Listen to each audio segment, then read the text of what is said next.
Gunner's here. Who is? Gunner. Oh, It's an MPO I thing. thought I misheard that. I thought it said governor. And I went, Governor. what?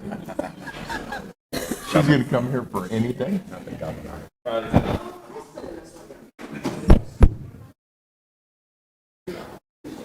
Oh yeah. Are we ready to go?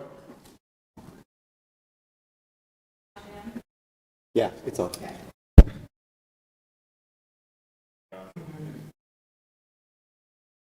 Okay, we ready? Just 1 second. All right, seconds up.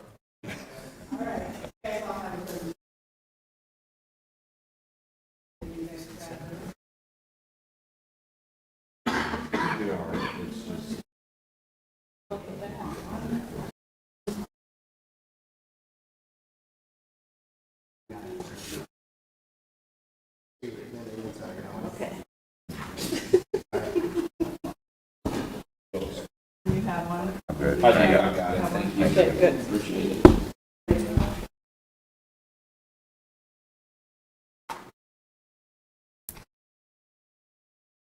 Okay. We can go ahead. All right, good morning, everybody. Welcome to our Monday, July 19th work session.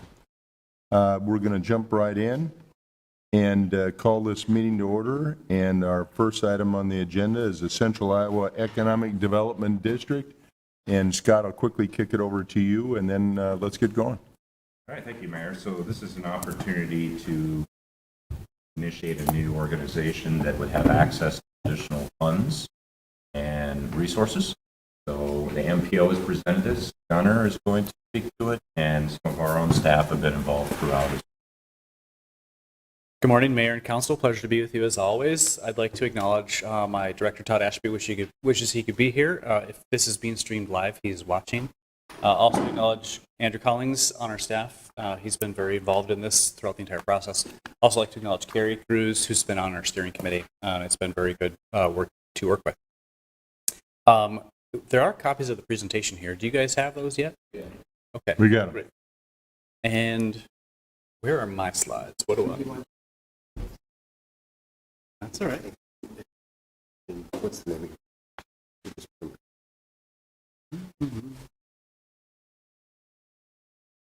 What's that? Great, thank you. I assume you can all see them on your screens, so we'll do this all together. There you go. There's space. This one? Okay, great. Okay, so as mentioned, my name is Gunnar Olson, and we have been talking about possibility of an economic development district for nearly 2 years now. It started shortly after the pandemic hit, and I remembered something that Andrew told me is, well, we don't typically qualify for an economic development district in normal times because Central Iowa is wealthy enough in many regards, in many measures, to not meet the traditional metrics to become an economic development district. But in times of disaster, or in this case, a pandemic, you can qualify. So for today's presentation, I'm going to go through the background of what is it, why should we care. We're also going to give you an update on where we are in the process. We are mid-process. We're also going to look ahead at some of those next steps. I'll address some of the frequently asked questions that we've been getting, and then also speak to questions that you may have. So background, what is it? Why should we care? Central Iowa is the only EDD in the state that does not have an EDD. We've missed out on significant dollars because of that.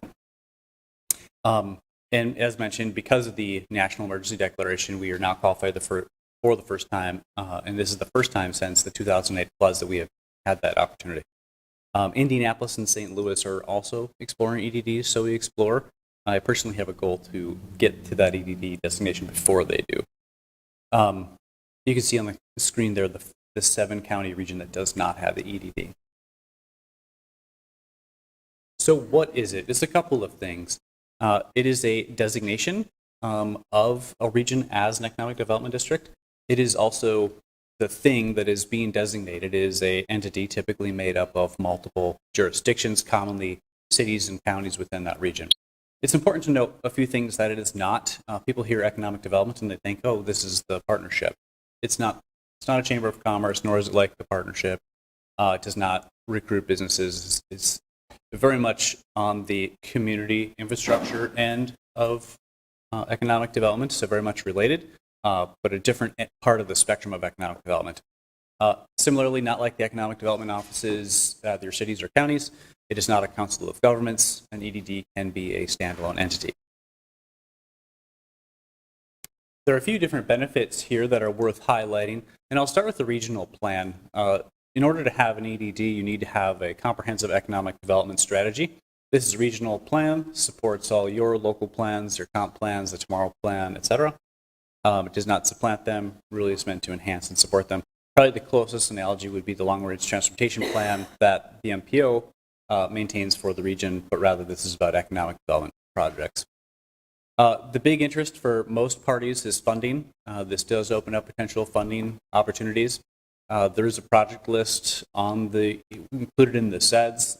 What that tells the feds is that this has been already identified as a regional priority. So when there are stimulus dollars flowing, it makes it easier for those applications. Occasionally, when there are large stimulus dollars coming through for disasters, money will go directly to an EDD. So as an example, Central Iowa missed out on $470,000 of no match funding from the CARES Act. There's also annual funding to help administer the entity, which requires a local match, which we will get into. It also improves your overall applications for federal funding. Lastly, because there is staff, they can be supportive and to help act as a conduit between the local entities and agencies that are grantees. Yes. Say we missed out on $470,000 in no match funding from CARES. Was that a mistake, oversight? Do we know why? Purely because Central Iowa did not have an EDD. Oh. And I don't know why they didn't go after it in 2008, but it's because we didn't have one. So as an example, we've heard up in Story County where an agency has been working with an EDD grant, and we've heard it from both sides, both the EDA staff and the local staff, that they really wish there was that middle agency to help make it more smooth. So on the screen here, I've put up a few funding examples, and this is a little bit different than typical. It's about a 3-year period from January of 18 to 21, and funding is higher because of the CARES Act. Typically, you're looking at a couple $1 million in the state each year, but you can see here there's some high dollar amounts that got funded when the stimulus money opened up. I've also included a handful of the local examples at the bottom there. And the thing I want to note is that the spending per capita is much higher outside the Central Iowa region, and it's been much lower inside the region, and that's due primarily to the fact that there's not been an EDD here. So where are we at? What would it take? The basics here, we need the disaster declaration. That is done. The agency requesting funding must have adequate representation on the board. We need to create that entity first. We need the support of the counties in the EDD. We need concurrence from the state.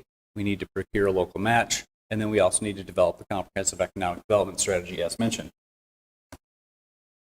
So I've put this together as an overarching timeline to help you get a sense of what it takes. And the basics is you have to understand if there is support, you have to create an entity, then you have to ask for that entity to be designated, and then once you have that entity designated, then you can get into full operations. So Phase 1 update, we're pleased to tell you that all 7 counties have passed resolutions of support unanimously. And we had a lot of conversations, and we feel very good about the level of support that exists. We also initiated a conversation with the state, had a meeting with Debbie Durham. She expressed strong support for having EDDs, described it as a no-brainer to us. And when the time comes for us to get that letter of concurrence from the state, she will act as our conduit to the governor's office. So, excuse me. Looking ahead, we are now midway through we're into phase 2. So far into phase 2, where we're creating the entity, we formed a steering committee, conducted a SWOT analysis and goal setting session with stakeholders, drafted the vision statement, goals, objectives for the SEDS, and solicited feedback via survey. And then in July, we've updated those vision goals and objectives, and we are starting to review incorporation documents. So I'm not going to read this to you. Hopefully you have all this on your screen ahead of you, and there's printouts here if you want to take this with you. But we do have a vision statement. This is required. It's not going to have a major effect on the overall operations. Similarly, we've put together goals and objectives. These are intentionally broad. A lot of projects could fit under these goals. So when we'll be asking for projects to be included in the SEDS, we'll be asking which goal does it fit under, and that'll be pretty easy to find. So as we continue through phase 2, the next steps include finalizing the SEDS draft document. That's going to happen yet this month.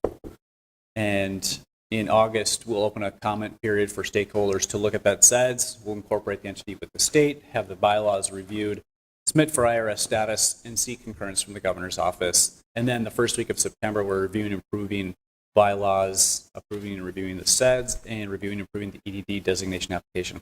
If this feels like we are going blazingly fast, it's because we are working very hard to meet a specific deadline. Specifically, we're trying to get this submitted prior to the start of the next federal fiscal year on October 1. Gunnar, quick Yes. question. You noted the districts that are out there and that the Central Iowa is not one. Correct. But I noticed that Iowa State University was awarded some money. Right. And could you kind of explain, since they're in Story County, did they apply separately, or did they? How did they get that? Yes, they applied separately. More broadly, individual jurisdictions can go after these funds separately without an EDD. It's harder to do so. You lack the support, and the feds don't know you have the regional support for it as a regional priority. So there are advantages to having it within an EDD, which, if I go back to the funding examples, you saw that there was funding coming into the Central Iowa region, but at a much lower rate than elsewhere in this. I just wanted, if anybody was watching, I just noticed that Right. Story County's not one, but that particular entity got money. Right, and that's a good case in point. It is happening, but it's not happening as much as it could.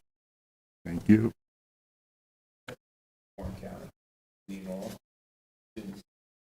Yep.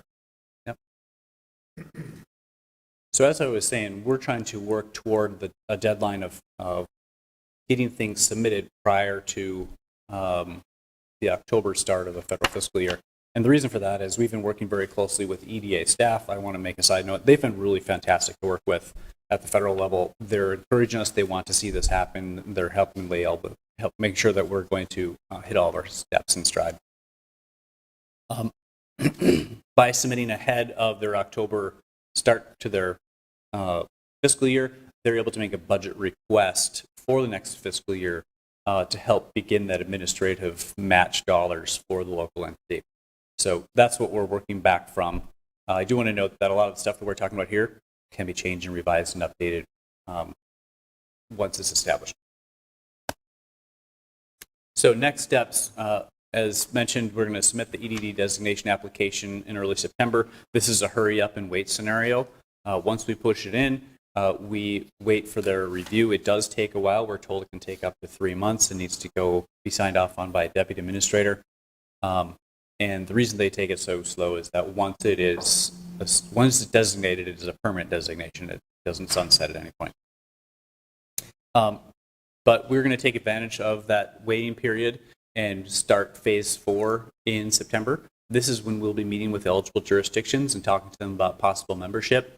It is during this period that we'll begin conversations about funding commitments, which we will need prior to applying to their participation program or their partnership program. What we're looking for is $70,000 in local funds on an annual basis to match the $70,000 annual grant awarded from the EDA. We do anticipate that we can be operational by early 2022. So I'm going to jump into frequently asked questions now. We've covered a lot of ground, and I imagine there's a few things that you've had thoughts about. One of the basic ones that we've gotten is what is the relationship with the MPO and the EDD. These are going to be separate organizations, different boards, dues, bylaws, etc. There will, however, be a contractual relationship. We're taking the arrangement from the SERPTA, which is our Central Iowa Regional Transportation Alliance, which is kind of a regional planning for kind of the ring around the metro. And we provide staffing for that entity on a contractual basis, even though it's a separate entity. So we're borrowing that model and using it again here. So the EDD will effectively hire the MPO to administer the entity. How much will it cost? As mentioned, there's a partnership program that the EDA offers to local EDDs. This is to provide that administrative support, and that grant is up to $70,000 annual if matched locally by $70,000. And that $140,000 total annual budget would then help cover the costs of staffing. The real question that you're wondering is, how much is this going to cost my jurisdiction? A couple of notes here. There's no cost to you if you choose not to participate. Your participation is local decision. There is no deadline to join. You can join at any time. We have done some conservative estimates of 15 cents per person within your jurisdiction. So you can see some projections of what that would cost on an annual basis of the various size cities throughout the region. We have started to outline an initial approach to funding because we don't know exactly when it's going to start. We also don't know exactly how many members are going to be in this organization to begin with. So what we're proposing is using that 15 cent per person as a starting point. And so in year one, which is a partial or a half year, we're having the 15 cents and saying 7.5 cents per person. And then the first full year of operation, we're saying it would be 15 cents per person. And then by year three, we anticipate that membership will have solidified, and so that any overages from those first 2 years could go into a reserve fund or could be used to reduce rates for year three.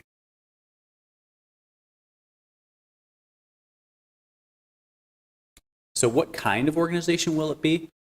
We do have to have a legal entity to be designated in the application, and our legal counsel recommended a 504 nonprofit.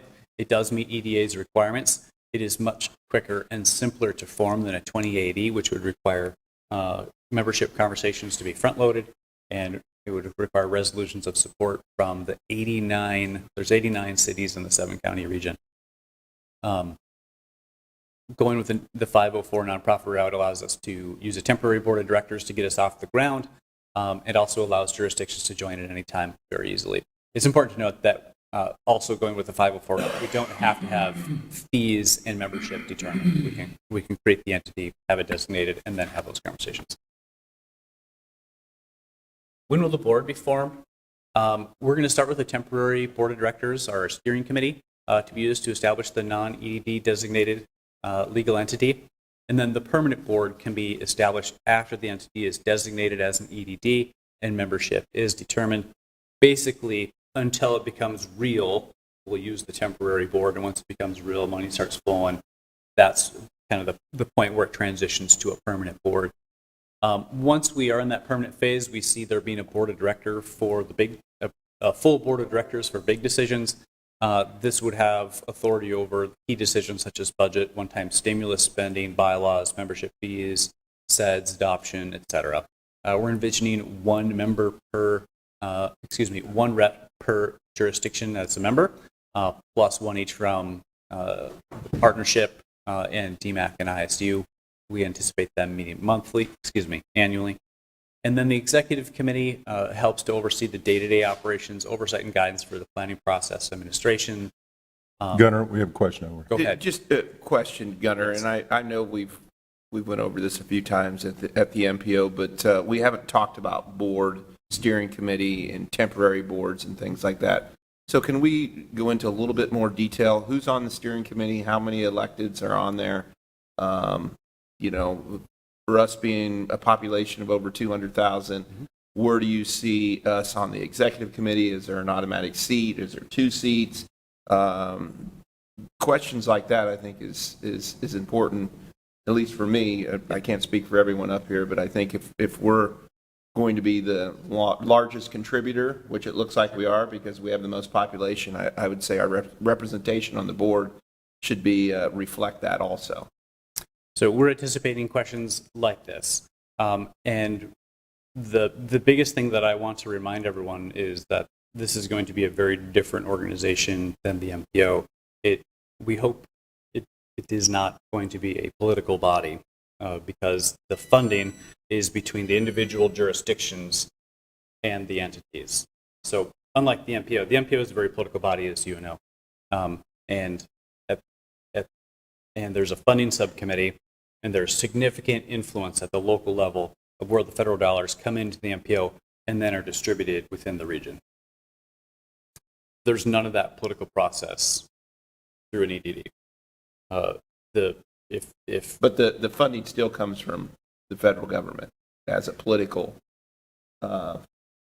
firm, as you'd say. So I know that you feel like that it's not political in any type of the funding, but we still need to have current representation. Help me understand the difference in the funding.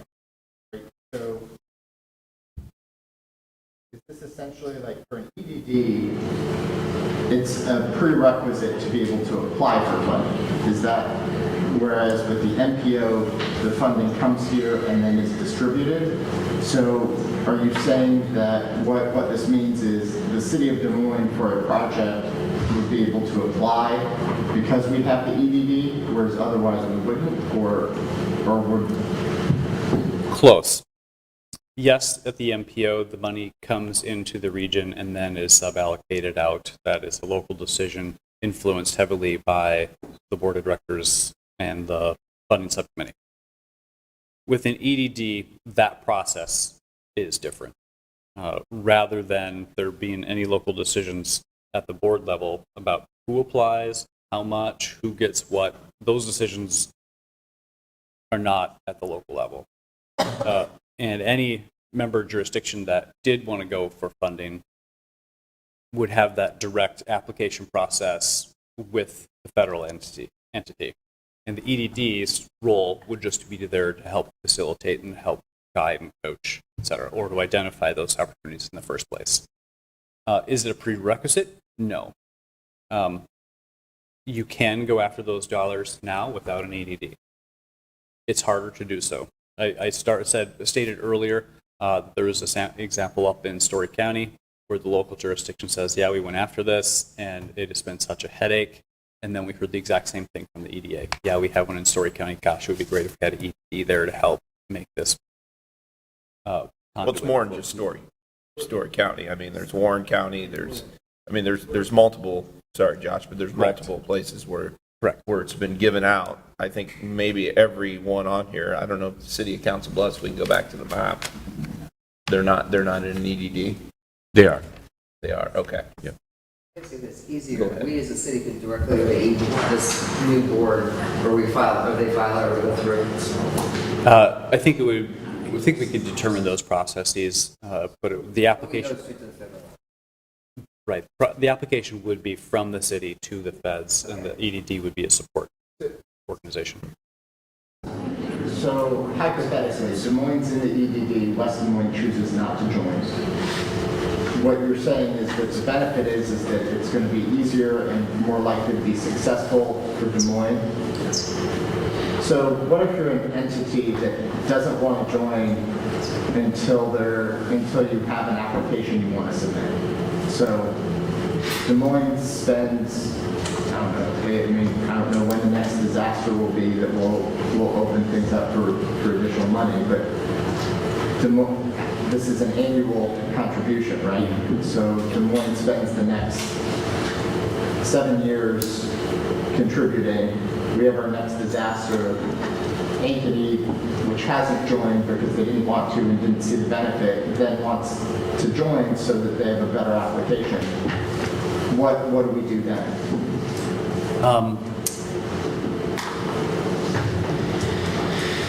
I think the way that is handled is through the project list. And so you would have had your project lists on at the time of the disaster, and then it wouldn't get on right. But I guess what I would prefer for a gaming of the system like that, right? I mean, if someone doesn't want to contribute because they don't see value, but then all of a sudden they see the value because it's the same value that you Yeah. just made the case for, they just didn't want to pay for it on Right. an ongoing basis. Right. Like, there should be something to address that, some sort of mechanism. That's a really good question, and I genuinely appreciate your challenging our thinking on this because we are new. We're still trying to figure everything out. And maybe the solution would be to say it takes a year to join so that you can't just join at moment's notice, but rather if you want to join, you could join at. Great question, Josh, and I'll ask kind of a similar. So how would you handle competing grants to say, we put one in, Ankeny put one in, we've all got one in, they're paying, we're all in this. How do you score, or who scores it, and how do you handle competing grants through this process? So who Decide. who decides? I mean, if it's not going to be the board or the steering committee, I mean, who decides it? So first let me say the purest example, or the purest approach would just be to say anyone who wants to apply can apply. EDD staff Understandable. will go for it. And then it would be up to the granting agency to make decisions on funding. Now, if the board so chose, they could put together a policy that tried to prioritize those applications so they only had one going on. That would be a decision of the future board. But I think you're missing here, Gunnar, that Denver's making those decisions. The federal government in the region is making the decisions on who gets the Correct. awards and who doesn't. Correct. So it's I thought of it as kind of a pre-certification process. So we have to submit projects that we want in advance. That's the plan, right? CEDS. And as paying members, I'm hoping if you could double check on this, because this is a great question. When there is a cycle available, hopefully Denver, the feds, are looking at who truly is a paying participant, and not just that we happen to be in a county that is qualified, right? So that there's a distinction there. There is, and we have had that conversation with the EDA, and there is preference given to two regions that are showing themselves to be working together economically, having a SEDS, and having that support document that shows that, yes, this is a priority of the region. They've done the legwork.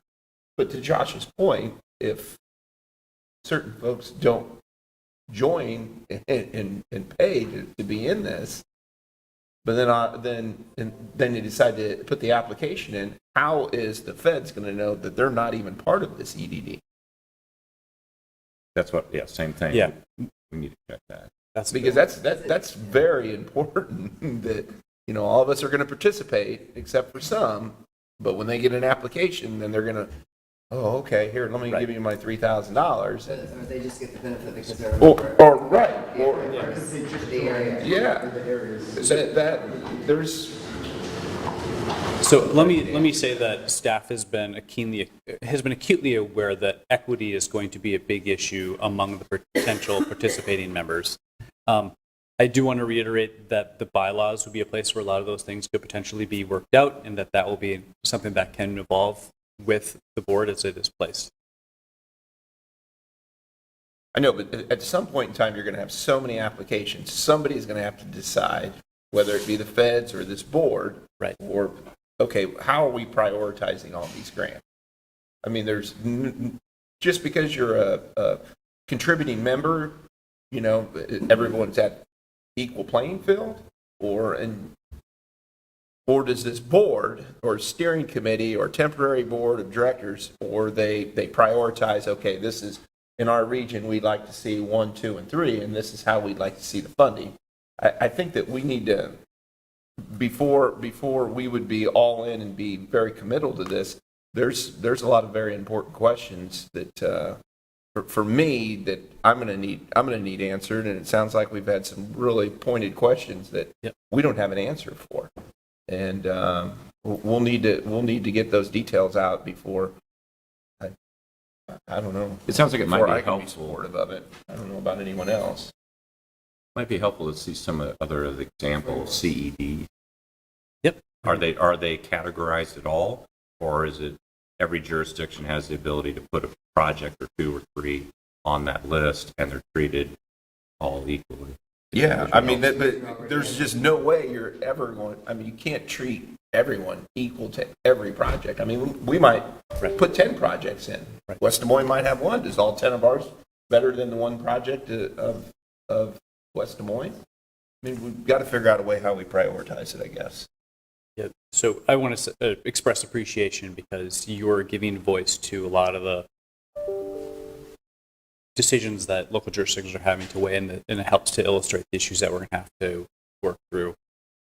There was one other point I wanted to make. There was questions about whether jurisdictions were going to be in or not.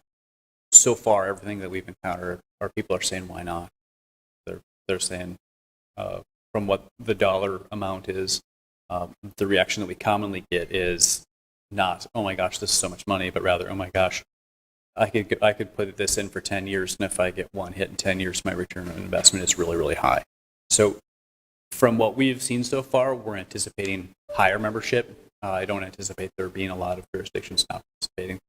Again, that's just a prediction. Take it for what it's worth. All right, let's keep moving. So pertinent next slide, will the board of directors control grant spending? The short answer is no, not like the MPO. I think I'm repeating information here. Longer answer, most of the time, the predominant oversight on funding that the board will have is on the administrative budget. And then in the cases of one-time stimulus money, like we were talking about previously, that would be a local decision as well. Just want to reemphasize, grant applications are between member governments, and the granting agency will not need authorization from a board or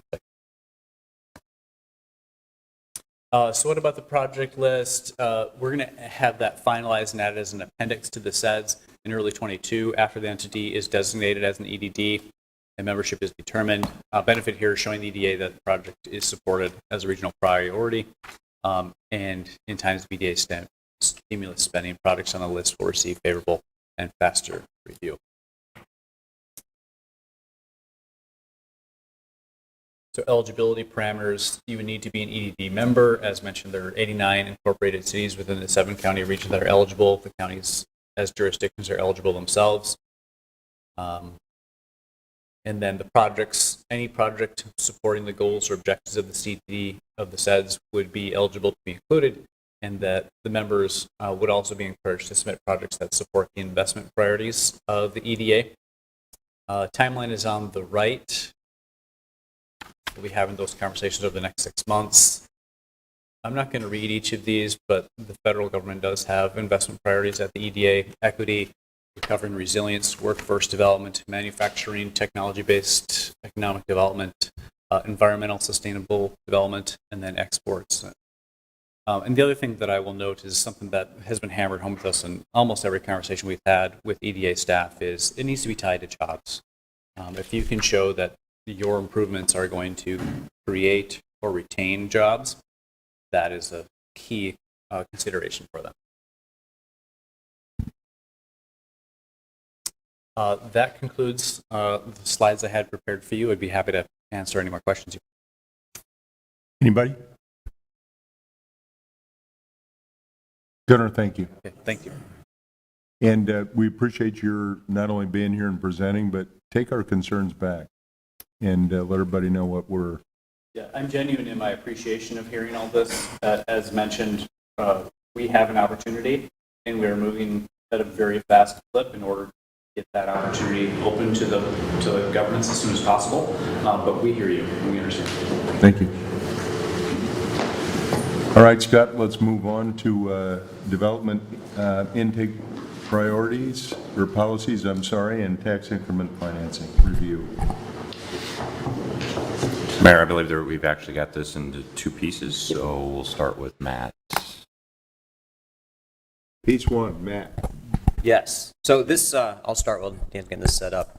My presentation this morning is in response to a request that the council had of staff about at the beginning of the year regarding a developer default policy. This discussion came up, I think, in January or February.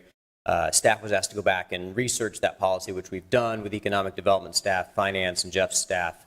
What you're going to see is we're recommending we stop short of an actual developer default policy, but create kind of a more formal step within our process to have council provide input and direct staff on some of the more difficult projects that we work with before they actually hit your agenda for preliminary terms of agreement, and certainly before a final agreement would come for you. So we're creating kind of a pause in our step to allow some more council input.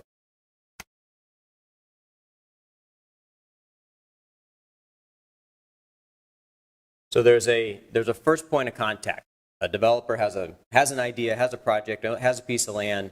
They call up Aaron or me or Carrie or someone on the economic development staff. We schedule a meeting. We come in and it's, that first hour meeting is really high level. We're not getting into details. We're not offering up any Tiff or anything.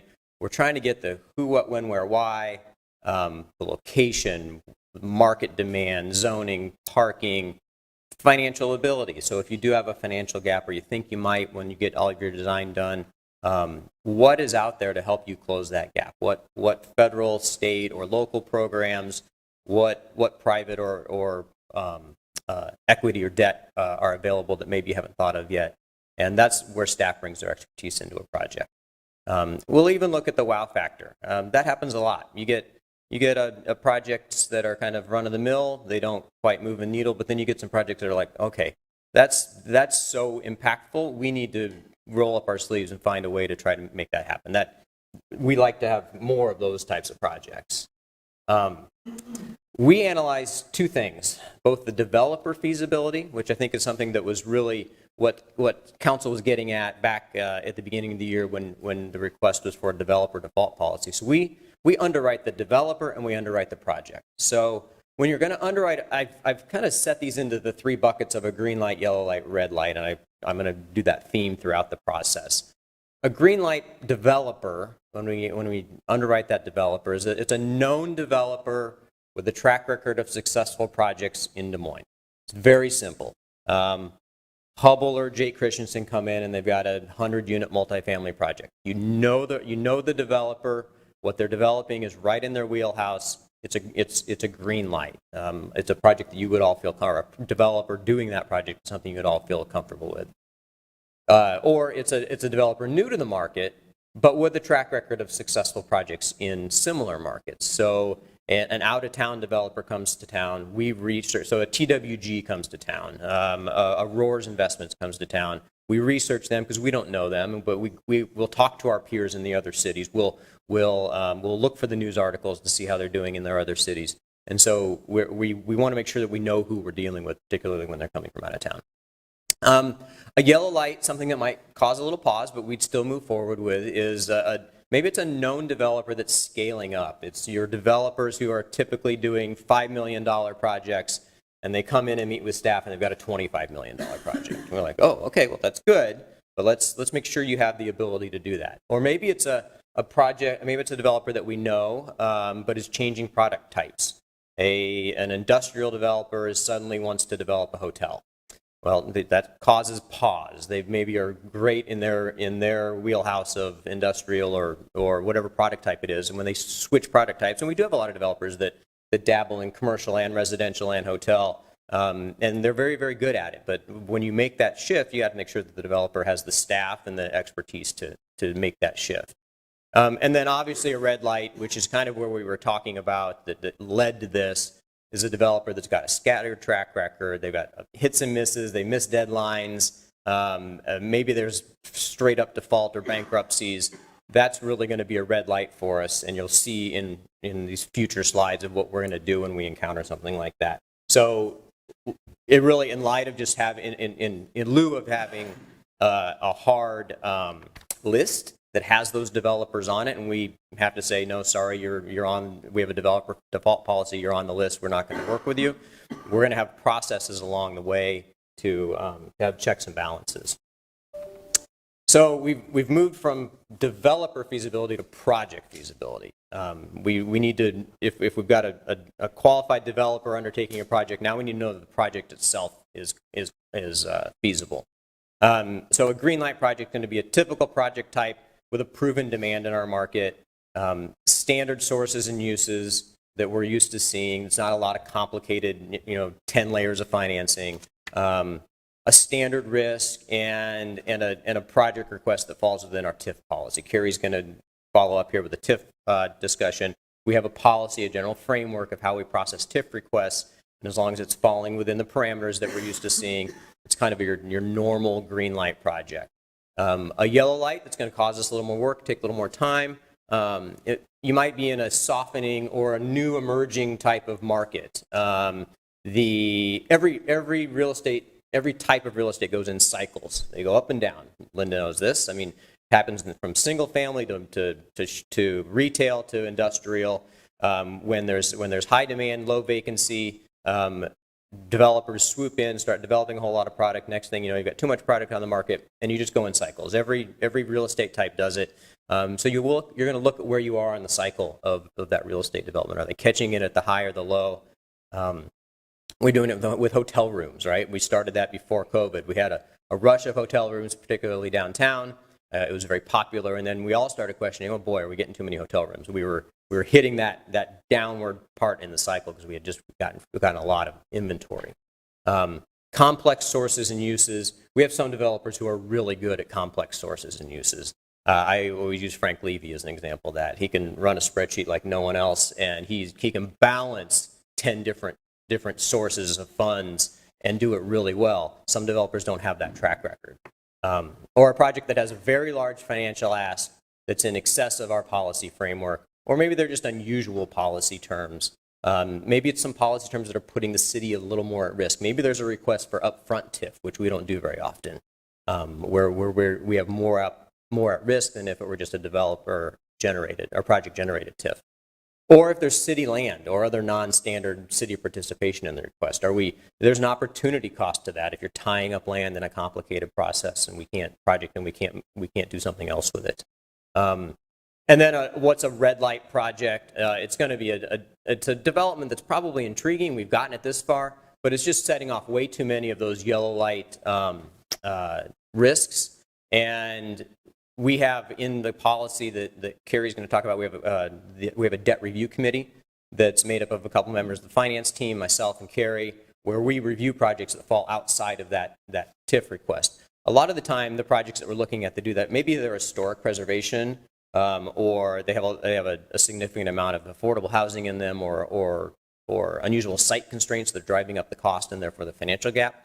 Those are the types of projects that the debt review committee is usually giving the nod to go outside the normal TIF policy with. But if we've got a project that maybe doesn't check those boxes and is still not getting support from the debt review committee, it's a project that we generally don't want to move forward with. So the process.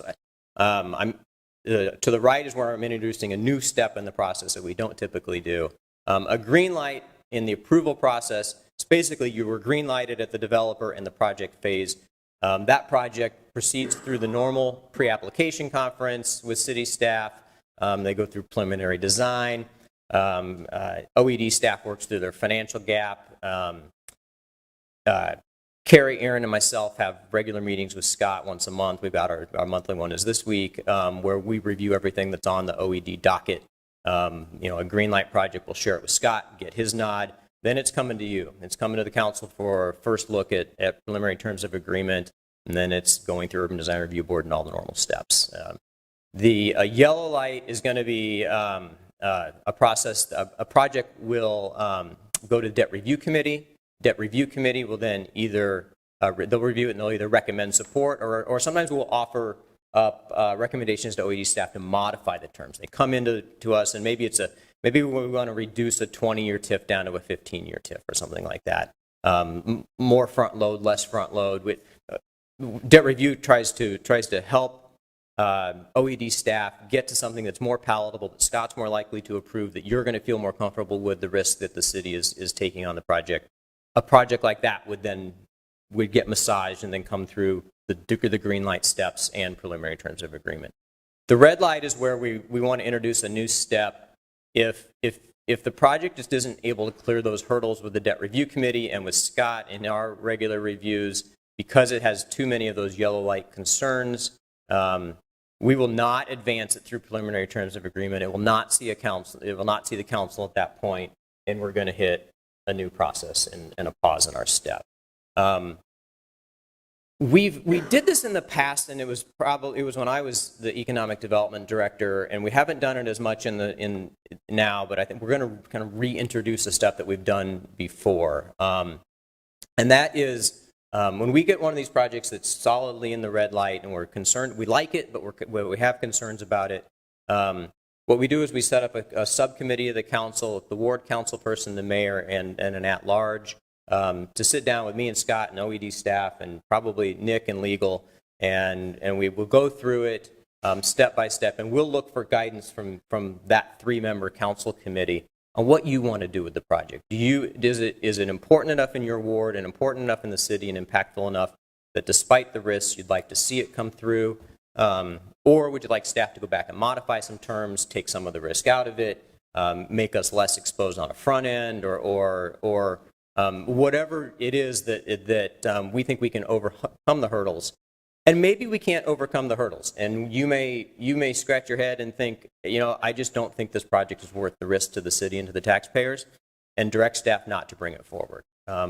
We kind of pride ourselves around here of being able to find solutions to every project and every problem, but doesn't necessarily have to be the case. Sometimes a project just bears too much risk to us and the taxpayers, and frankly to the developer themselves, and maybe it shouldn't move forward in our processes. And so that would give you that opportunity, without creating a hard developer default list, to take it on a project by project, developer by developer basis, and help guide staff at that back end to help us get to a project that you're comfortable with.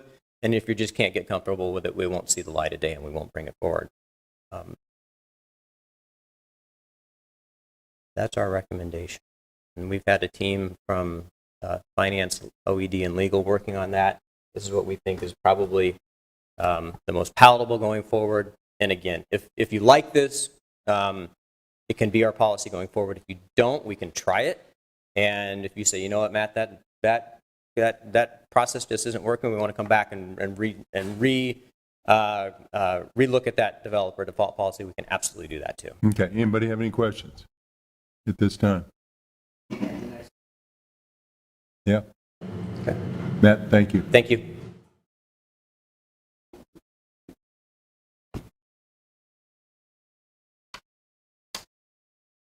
All right, good morning, Mayor, members of the council. Carrie Cruz with the city's Office of Economic Development.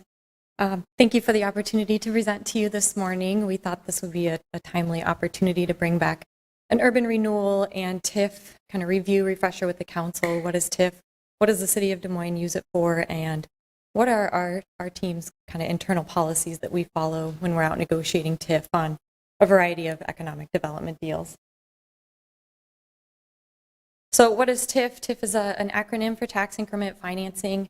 It's a flexible economic development tool. It's one of the very few economic development tools that we have to be able to incent economic development initiatives across the city. It works by freezing the property tax base in a designated area, and it can only be used in a designated urban renewal area.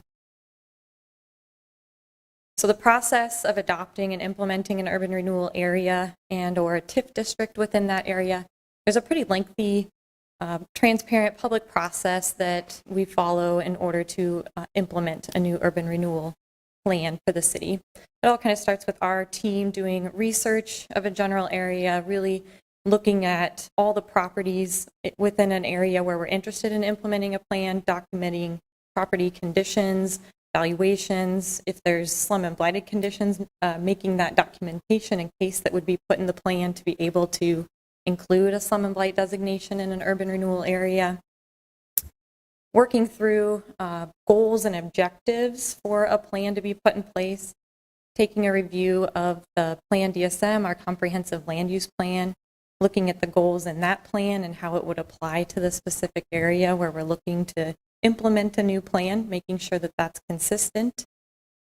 About this point in time, we'll meet with the ward council member, make sure they're comfortable with the area we're looking at. Is there anything major that we're missing within close proximity that we should take a closer look at? And then at that point in time, we bring it forward for the council to set a date of public hearing. That really kicks off kind of the public engagement process that we go through to implement a plan.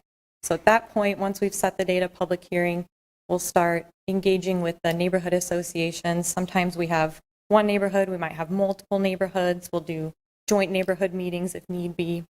We'll work with, if there's nonprofits that are doing great work in the area, we might meet with them just to get their input on the area and kind of what they're seeing, what they think would be great for goals to include in an urban renewal plan. By state code, we're required to host a taxing entities consultation meeting on a new plan, and so that is a formal meeting that is set. We send notice ahead of time. That includes DMAC, DART, the school district, as well as Polk County that often attend those meetings.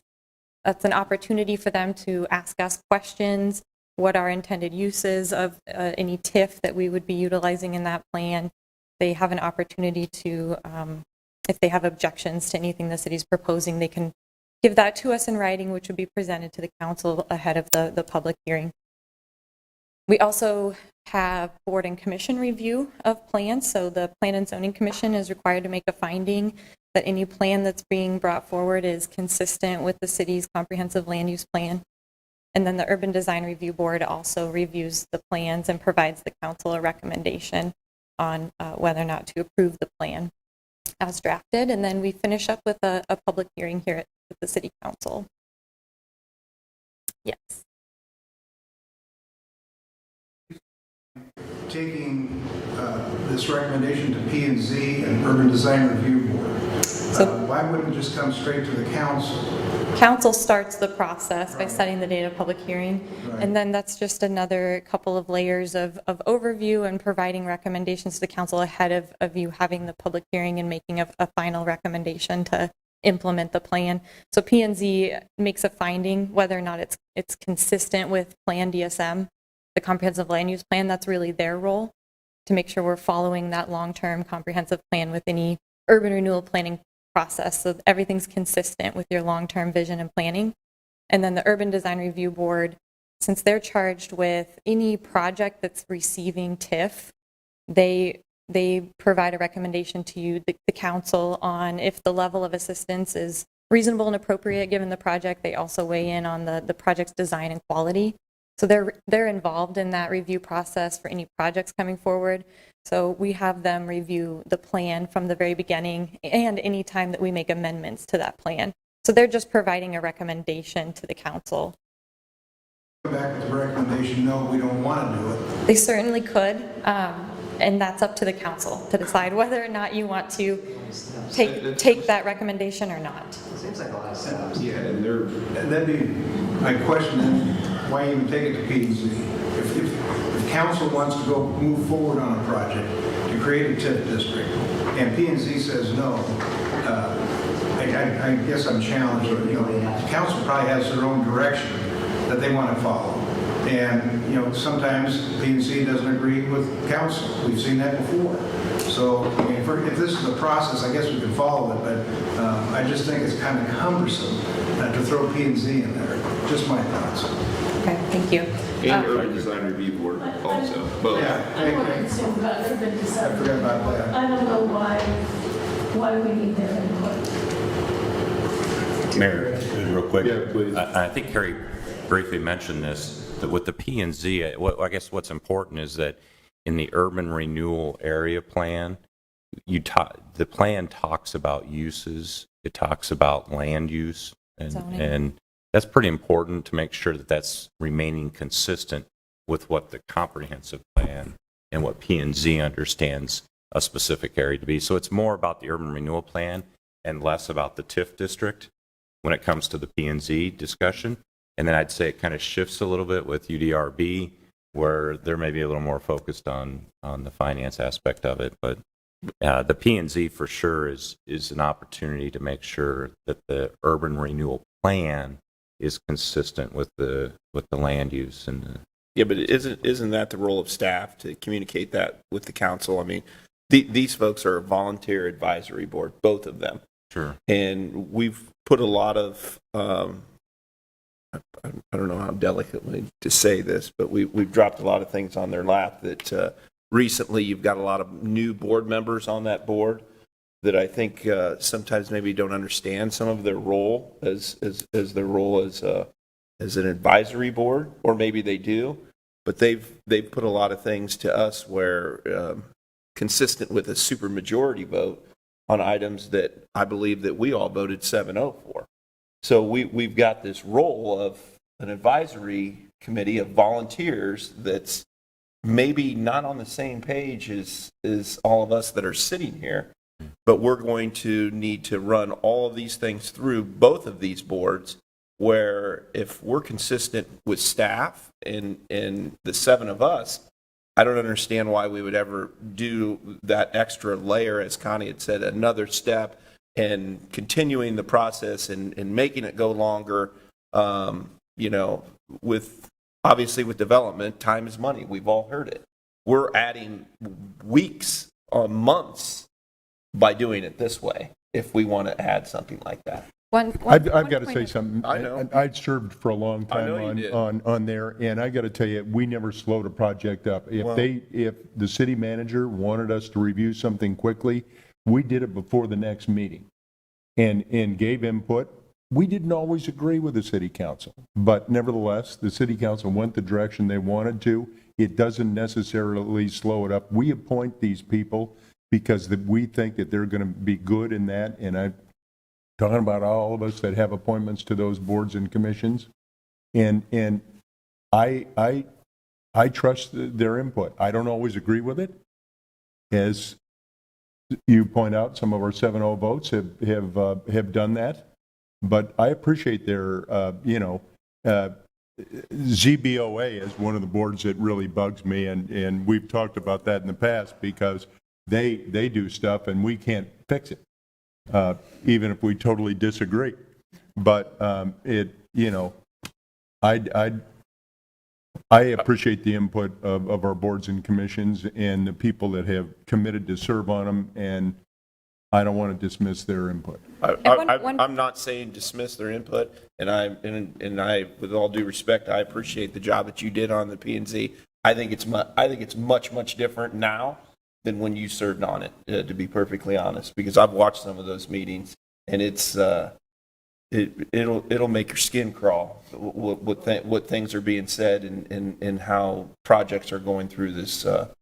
To this, it's not the norm. It's not how it's been, and so we're just adding an extra layer of red tape to be able to do things. Yeah, one point of clarification, these are the steps we take the first time that we're implementing a brand new plan. So each time that we amend the plan, which you see on a regular basis, it does not go to P&Z as plans are amended. It's really that first step. Here's the plan, here's the goals, objectives, land uses, zoning. Boundaries. Making sure that everything's consistent with the long-range plan, because the initial plan is really what sets the long-term stage for the development and what we want to see occur in this area. 20 years to, could be 30, 40, 50 years, depending on the designation that plan has. I certainly think that's appropriate for the initial plans and planning and zoning to continue to have a role there and continue to give the council input as we set initial plans for new potential districts. Carrie, if I could just ask one thing.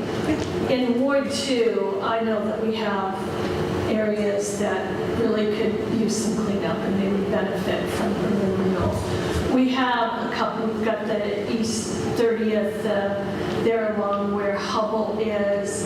I know that we've got some other areas on the north part of Hubble, like where the Quick Star is. I went looking the other day trying to find on the city's website all of the TIF areas, and I never did find. I just had to search and go back to council resolutions. Is there some place that will show me where the urban renewal areas are? Because anything that's urban renewal is eligible for TIF, correct?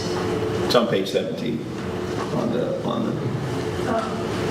I don't know. Yeah, we do have a map that shows all of them, and we can make sure that we have that included on the website for anybody to be able to easily find. So we'll take a look at that.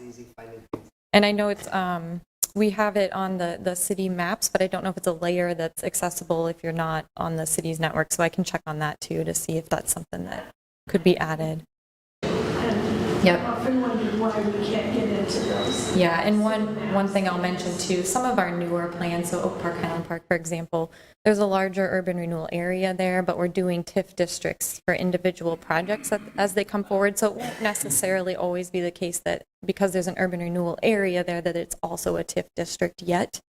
If there's a project that comes forward that would kind of check the boxes that you need in order to legally be able to use those types of incentives, then yes, it would be.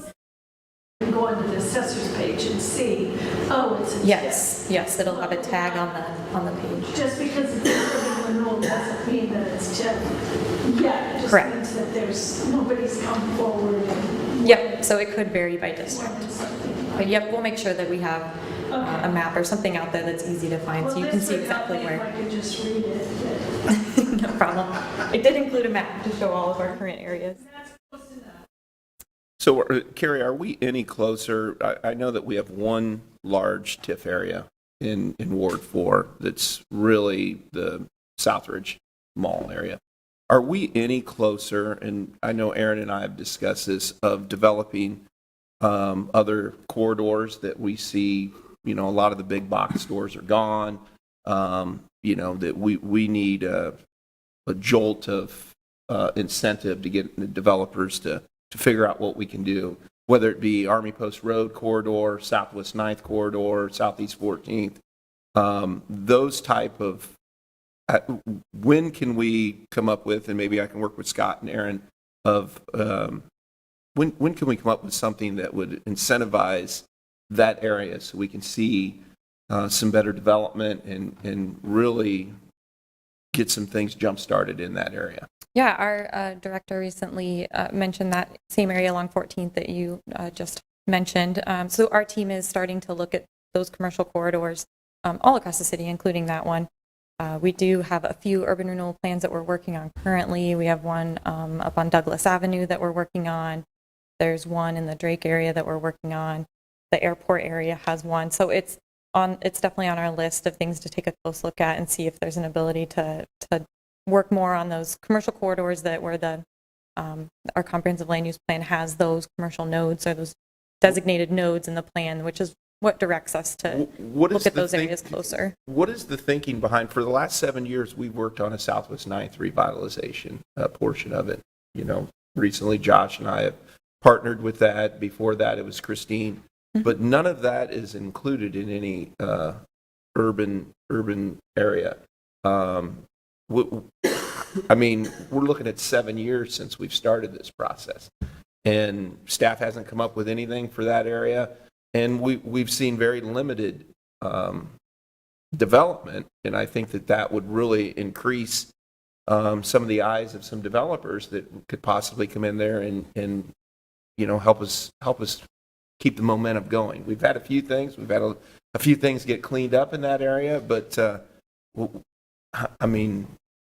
what's your thoughts on that? Yeah, I think the Southwest 9th, the Friends of Southwest 9th funding that the council initially set aside for that to get kickstarted was great. We saw some really great revitalization grants that group was able to do with those funds. It's definitely an area that I think is one that's worthy of being looked at for a potential urban renewal plan. It's on the list of many areas that have needs, honestly, and it does take months of time to do the research, put a plan together. And I think what's challenging too, you'll see in the next few slides, we have 20 urban renewal areas across the city right now. The more you continue to spread out areas of urban renewal opportunity for investment, the less concentrated your efforts are going to be. So you're going to see that being spread out more and probably more targeted in areas where the economics are going to be stronger for a private entity looking to invest.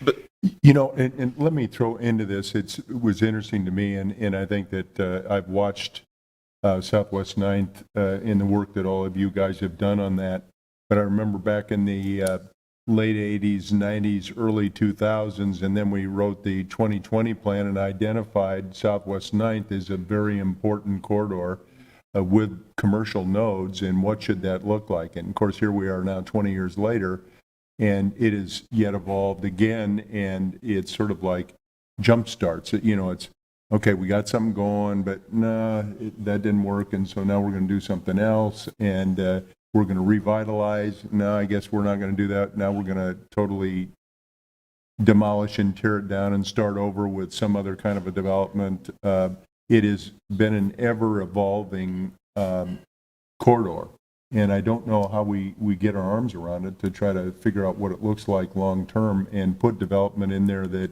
is long-term as opposed to, just sort of a hit-and-miss kind of thing. But I'd love to see the process and see how that could work for the long-term as opposed to just one little deal after Well, another. a 20-year TIF in that area, that gets us at least 20 years out on a good project that we can put in there. I mean, that's to your point, exactly. I mean, I agree. We've seen them come, we've seen them go, but there isn't any incentive to stay or to do a successful development. And, I've asked this for 7 years. I mean, we went and got a SMID in that area. I mean, it's probably, I don't know. I mean, I just think it's time for us to really look at the corridors and, downtown's on its own, in my opinion. And I understand it's a neighborhood, and I understand that, we're doing a lot of things.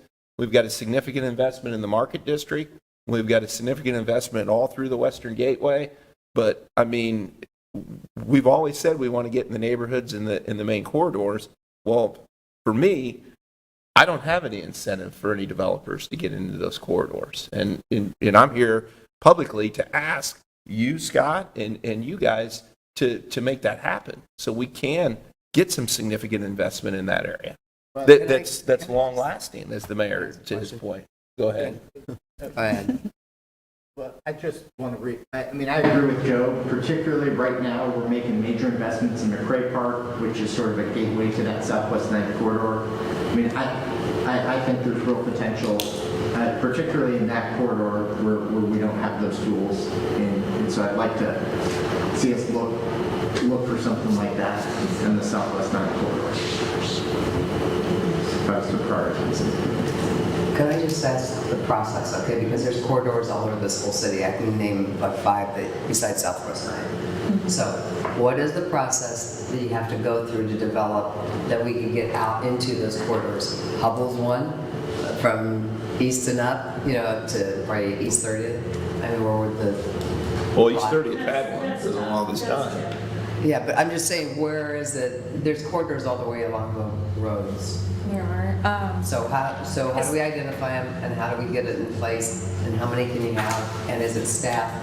What is that process that holds back doing more development within these units? Historically, a lot of it has been council priority driven as well as staff recommendations on kind of where to implement the urban renewal plans. But we've also had project driven purposes for implementing new plans. So if we have a worthy project that's got a location that's not in a current urban renewal area, it's one we'll bring forward for your consideration.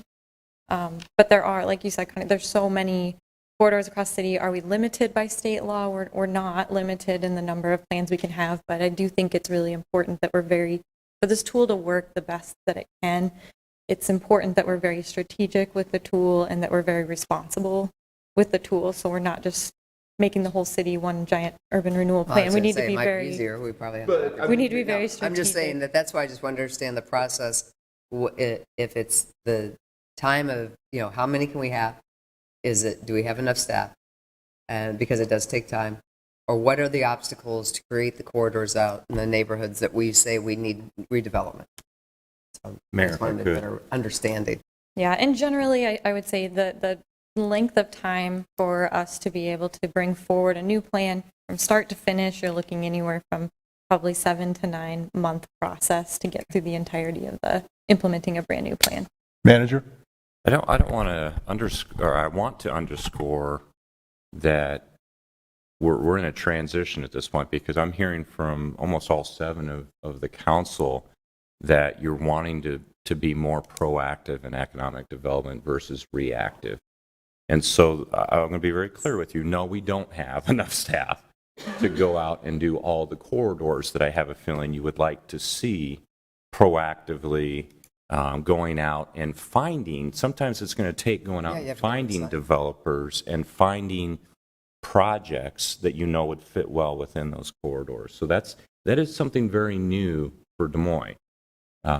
Typically, it is truly a response driven with then looking at what our land use plans and our other plans look like to make sure they're being consistent.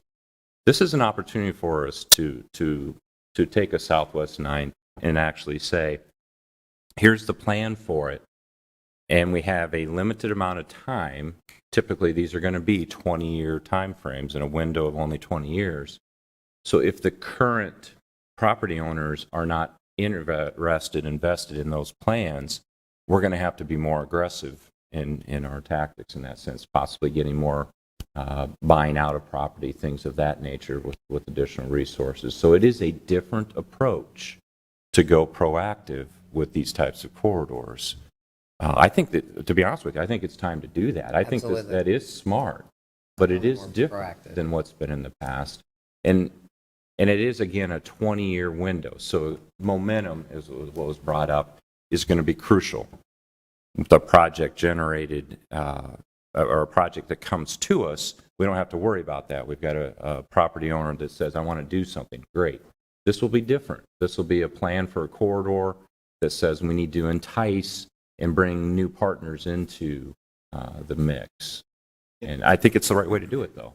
And just with that being said, Southeast 14th has had some interest in some of the, I have many vacant properties on there, and it's not fair to the rooftops that I have in that area that, everybody has just left that area because of whether it be online buying or whatever, the big box stores are leaving. Mm-hmm. So we've got to find an alternative use for those stores. They can't just sit there empty and vandalized, and we have to do a proactive way of, we've had developers come and talk to us about some of those buildings and strip areas.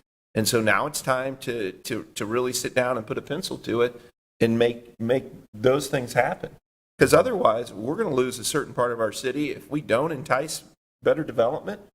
Slum and blight is going to stay, and no one's going to want to invest in that. And I don't want to see that. And, I would encourage my at-large council members and obviously to drive around in that area and see what I'm talking about. I've seen it. I know, and it's sad to see, but we have to be proactive and we have to do something. And I can't sit on my hands and wait any longer. I know it's 7 to 9 months, and I know Aaron and I have had many conversations about this. I can't wait any longer. So we're going to need to be proactive, and I'd like to see a timeline of when this could happen and when we can move full speed ahead on a couple of these corridors. I think, though, to what Scott brought up, that we as a council are going to have to, if it's going to take more staff, I think then we need to invest and get on the proactive end of it to get people out there recruiting and getting the businesses and how we want it to look instead of just taking whatever somebody comes in. I think we need to be diligent on what is it we're going to do, get the best return on our investment. Right. And I would be supportive of getting the staff that's necessary because, quite honestly, if we can redevelop some of our areas, it more than pays for any additional staff. If I could just That's my take on it. just say a couple of comments. I remember in 2015 when I sat out in the audience as the council discussed the spider webs for DART and said we want to have affordable housing along the DART routes. We looked at those. Chris Coleman was instrumental in getting those spider webs, and I didn't necessarily agree with those spider webs because I think we've eliminated some people from getting tax abatement. But in any case, one of those areas was 6th Avenue. And, we've got the 6th Avenue corridor that goes right up to the bridge that And we've then done all stop. this redevelopment in. Then Highland Park, I worked really hard. It took me, I think I worked on that Highland Park tip for a long, long time. And I kept saying, when is it going to happen? When is it going to happen? But it happened. But now we have that area from the river up to Highland Park that is full of homes there are vacant homes, there are vacant lots along there. And, we just opened up a $3 million park at Riverview, and we have empty buildings there. And I've said, we should be focusing on that area to make an urban renewal. That's an ideal place to have affordable housing. It's on the DART route, it's easy to get to, and we've not done anything. So I would like to make sure that we continue on that. That seems pretty important because you've got it to the south and you've got it to the north, and then you have nothing but vacant lots, boarded up houses. Now there are still homes there that people live in. I'm not discounting that, but there are boarded up houses and there are vacant houses. And then when we talk about the Tiff, I know that I haven't had a developer that you visited with a couple weeks ago, and it's in a Tiff area, but they came back and you said there's really nothing we can do. And that was a disappointment. And I know that's a different conversation than what we're having today, but just because you're in an urban renewal area doesn't mean you get TIF. Correct, yep. Our staff recommendation will be based on a true demonstrated need of public assistance going into a project. So if it's an industry that's highly profitable and there aren't major infrastructure lifts, or if you're not undergrounding utilities, something that's there's got to be a gap. There's got to be a financing gap, a demonstrated financing gap for us to make a recommendation to use those limited dollars. If I might throw one other thought in, and we have so many different tools that we try to use to push areas forward, and some are organized as a result of neighborhood work. Beaverdale's a good example. They did a SMID. Sherman Hill did a SMID. And they have been successful, and they continue to do it. And I remember what Sherman Hill used to look like 25 years ago, and everybody thought they were going to have to knock everything down and start all over. But they redid all those areas, and I look at what happened up in Beaverdale. It was struggling a little bit, but that whole area at Urbandale Avenue and Beaverdale on all the way around, the SMID worked. And so I think there's a variety of tools, and we just have to see what the interest is of a certain area, whether it's a neighborhood, whether it's whatever. In those two cases, those were neighborhood associations that came forward and said, we need to do something to this whole area, and we want to work. What are our options? And I think that... yeah, you saw the same thing at Ingersoll Grand as well, that SMID was created before the TIF district was implemented and put in place, and that was decades of work from the neighborhood groups in that area as well. Yep. And if I can just add one final comment. We're not in the real estate business. We can't tell a private property owner who he can sell his property to. A private property owner can sell his property to anyone he wants to sell it to. And what they do with it is a private issue. It's not something that the city gets involved in. Yeah, but we get to choose how your staff and all of us get to choose what incentive we're going to do for certain type of projects and land use and things like that. They can buy what Linda's absolutely right. You can sell it to whoever you want, and if the land use fits the need, then we can't say, you can't do X, Y, or Z. But I mean, we also get to choose what type of incentive package we're giving people also. That's what we get to do. But, I mean, to not even have a choice in some of the worst slum and blight areas in our city, I just don't think that's fair to those rooftops and that corridors that we've identified today. And I think that we need to have a plan to come up with, let's fix it. Mayor, if I could. Proactive. I was just going to say, we just be proactive and have plans for what is because everything could be a little different in each area. So I think we just need to be proactive, and I would be supportive of getting whatever we need to do that. Scott? So timing is good. Let's plan to have a bit large portion of our October quarterly work session to talk about economic development strategy. This was meant for more of the basics and understanding of how it works, but I think you've all shown that you grasp that fairly well, so we'll go through the rest of this presentation, but we will come back with more strategic. But I do want to underscore that, and it somewhat got brought up, that there are other times within TIF districts where a project doesn't pencil out because the TIF is predicated on growth and valuation. And so turning industrial buildings into parking lots doesn't get that done. And so we've got to be creative on probably bringing additional resources other than TIF into the conversation, i.e. our CIP. So we will need to look at what roads and utilities are in the area and whether or not they need to be engaged in the planning and the strategy as well, because the TIF itself may not be able to show that the growth is going to pay for all To the cover all the infrastructure costs. that's Well, necessary. then we have So to be, if it's, it's a balance. yeah. And we'll If bring it's it back in something- October if that's okay then. So you're going to bring some of the specific areas that we talked about in October, then it's another 7 to 9 to 12 months before we doesn't- get anything else done. So then by that time, the people that are interested in the property on Southeast 14th, we're looking at another year down the road before we ever come up with a decision, or actually, we're just kicking the can down the road again, like we've done. And yeah, that's fine. We can talk about it, Scott, but I think that, I don't know how else, if there's people that are interested and we can incentivize them to really kick off the Southeast 14th corridor, like we know that there is folks that are interested. Sure. Let me ask this. We'll do very quick analysis on the slum and blight question, because I always look at the borders and work my way in of what are the limitations that we have to work within. And if we have to work within 20-year economic development, then we have to start the clock at the right time. And we have to be ready to move with the current property owners if we're going to be limited to 20 years. If we have the ability to actually designate slum and blight, I'm with you.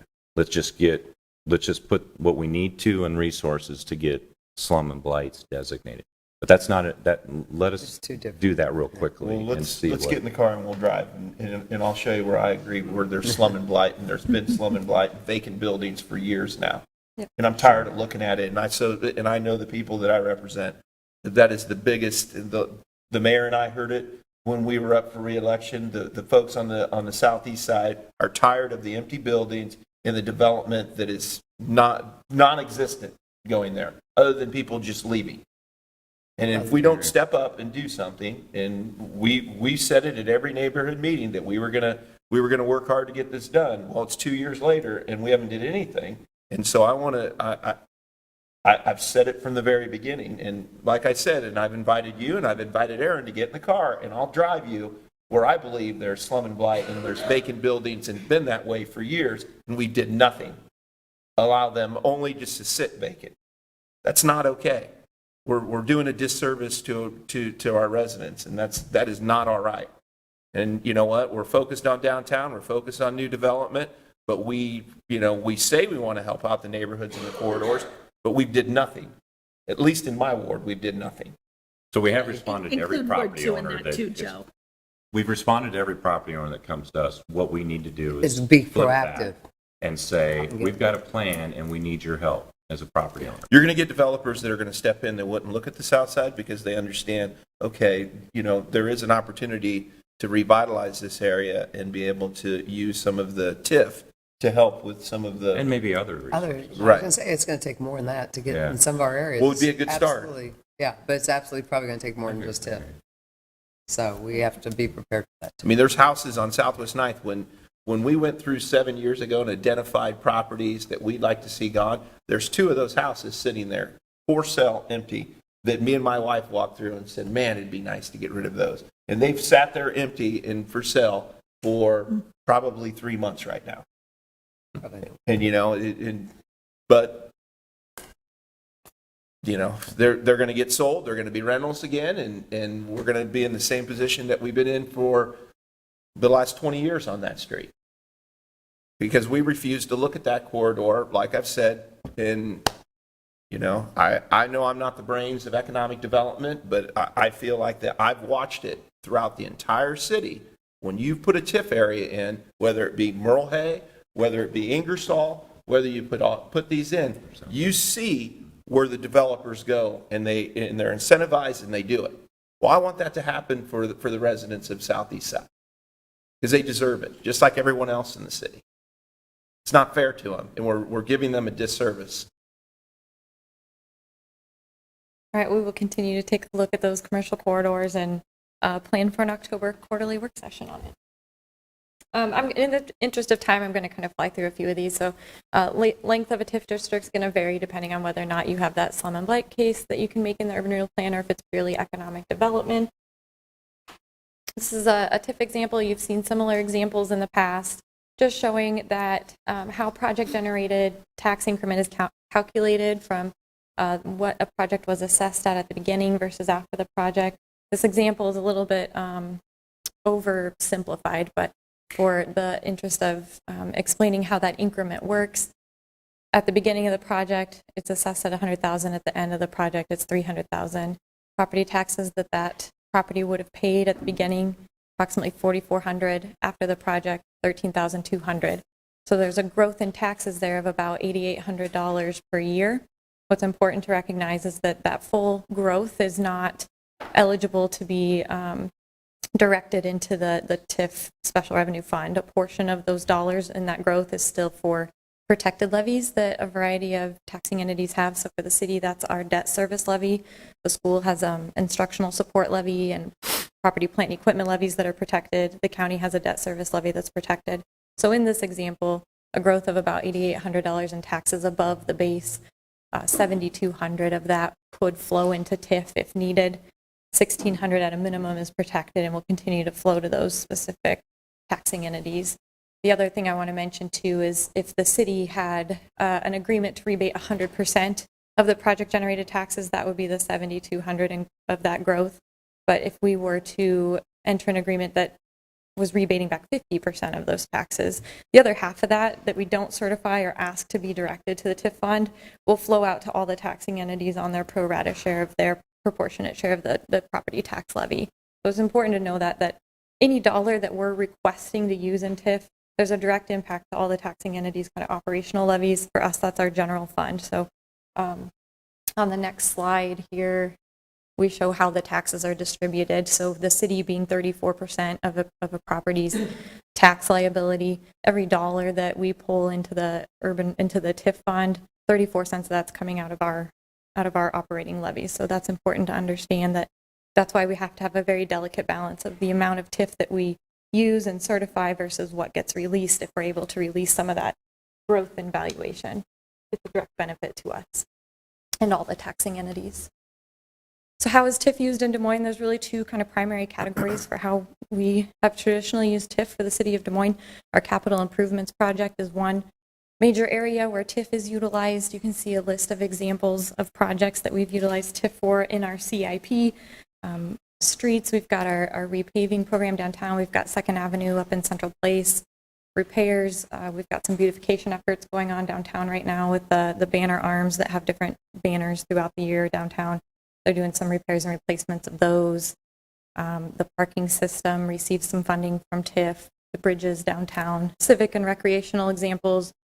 Principal Park improvements are funded partially through TIF. The botanical gardens expansions. The restrooms at the skate park are some examples of that. The other major category is the one you're used to seeing more frequently on your council agendas, which is our economic development projects, which you see through urban renewal development agreements. Those projects need to check various boxes in order for staff to be comfortable making a recommendation to you to provide TIF incentives into those, whether it's increasing the tax base, growing and retaining jobs, addressing slum and blight, extraordinary development costs. Most of those discussions are highly focused on gap financing. So as we said earlier, there really needs to be a demonstrated need for that public assistance. Any project coming in the door that is financially feasible without the city's help, that's not one that we're going to want to bring forward and use those limited dollars to assist get completed. This is the map that we'll make sure is on the website so that everybody can easily find. It shows all of our current active or all of our current approved urban renewal areas across the city, primarily centered around our commercial nodes and industrial parks. There are a few kind of one-off project-driven urban renewal areas that have been implemented as well. And I do appreciate the ones in Ward 2. It has definitely helped. Good. We're happy to see the synergy that's, especially Oak Park, Highland Park, that's been a great success story in such a short amount of time. Just some high-level urban renewal area statistics. We have 20 total urban renewal areas currently in the city. 16 of those are active with an economic development, urban renewal agreement in place and construction that has started. So we have 4 areas where we don't necessarily have construction that have started yet. Active development agreements and project phases, we have about 110. It really depends on how you count, but 110 agreements that we're calculating annual or semi-annual payments for each year. I do like to point out one, for example, Grace Station has hundreds, and we'll have hundreds more parcels as part of that calculation, which counts as one because it's one agreement in here. So while it's 110 projects that we're calculating current payments for, it's there's a lot of work behind the scenes to make all of that go, and our team does a great job with that. And then overall utilization of the increment that's available to the city across all of our plans, across the entirety of the city. In this current fiscal year that just started, we're asking for 42.3% of the total available increment. The bulk of the increment being released is from downtown Metro Center. That's being released to all the taxing entities. I think about 80% of what's being released is from the Metro Center plan. So we do have some plans that are nearly maxed out, some that aren't using a lot, but this is how it averages out across the entirety of the urban renewal plans across the city. Goals and objectives of TIF, a lot of the same reoccurring themes that you've heard from before. I have a couple up there that are highlighted in green as areas that have been areas of focus for us since our last update with you a few years ago. So encouraging equitable housing opportunities, any kind of housing project that's coming forward seeking public dollars or TIF assistance. We're looking for a variety of both unit types and a variety of affordability across those. So that's been a priority for us as we've been negotiating with TIF. And then enhancing sustainable development. So making sure that we're getting the highest quality and sustainability that's feasible for a project to still go forward if they're getting public dollars. What's the dollar amount that goes into our fund that we use, that we put back into our general fund of all the TIFs? Do we have a dollar amount? It can be. Yeah, we could get that number for you. I don't know it off the top of my head, but I'd be happy to get that for you. That was about 58%, right? Yep. I mean, 42% is used in TIF and 58% goes back, right? Yeah, but then it's only 34% of that Right. total. Because there's people. Because all the tax entities get a share of it, so we only get a slice of what gets released, but we can get that number for you. An interesting simplify stat. that, give us a number? Yes. Be happy to do that. I would like to know what that is. Yep.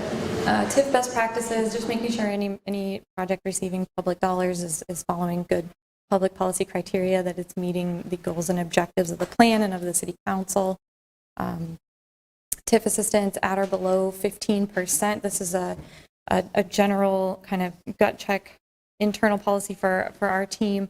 That doesn't mean that projects won't necessarily be above that request. There are reasons why some projects have a need to go above and beyond 15% of the total financing stack. Some of those same things I said earlier, major infrastructure lifts, major extraordinary costs. If you've got a historic building that has severely deferred maintenance on it, some of those are very costly in order to save a building that we think is worth saving. So there are definitely reasons to go above that, but that's kind of our gut check.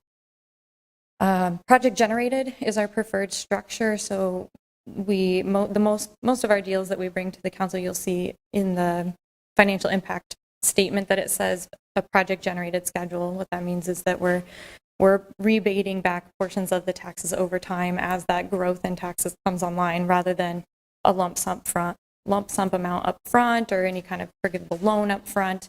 But there are some cases where we will have some upfront funding requests, and usually there's infrastructure needs or major costs associated with those requests, but we try to highlight that in the fiscal impact section so that you know if it's project generated, it'll pay itself over time, or if there's money up front that's being asked. The debt review committee, Matt touched on this, but any project that is exceeding a request for 15 years of assistance at 75% or more above what it would generate, that's what triggers us to take the project to the debt review committee. That has city manager's office, economic development, and finance representatives on it. That's kind of a threshold for us. We're like, well, this project is asking for a pretty high incentive. Let's get more eyes on it. Let's get more brains on it. Let's make sure that we have more of areas of expertise within the city internally taking a look at that, and making sure that we're bringing forward the best structure that we can for your consideration. And then lastly, yes. I can't tell if the microphone is on. The green light. Maybe if I go closer to the microphone. I apologize. I do have a soft voice, so it can be hard to hear. And then lastly, We're going to be using that microphone in the evening, perhaps. We won't be able to use it over here. Okay. All right, thanks. and then just the last bullet point, making sure any developer applicants not in breach of existing agreements, that they're paying their property taxes on their other projects, that they're not delinquent on any debt if they have loans with the city, anything like that. If those cases exist, we'll be sure to raise those issues up so that there's an awareness of those. And then this goes back to kind of our best practices earlier, making sure that any projects that have housing, that they do include a mix of affordability and a mix of unit types.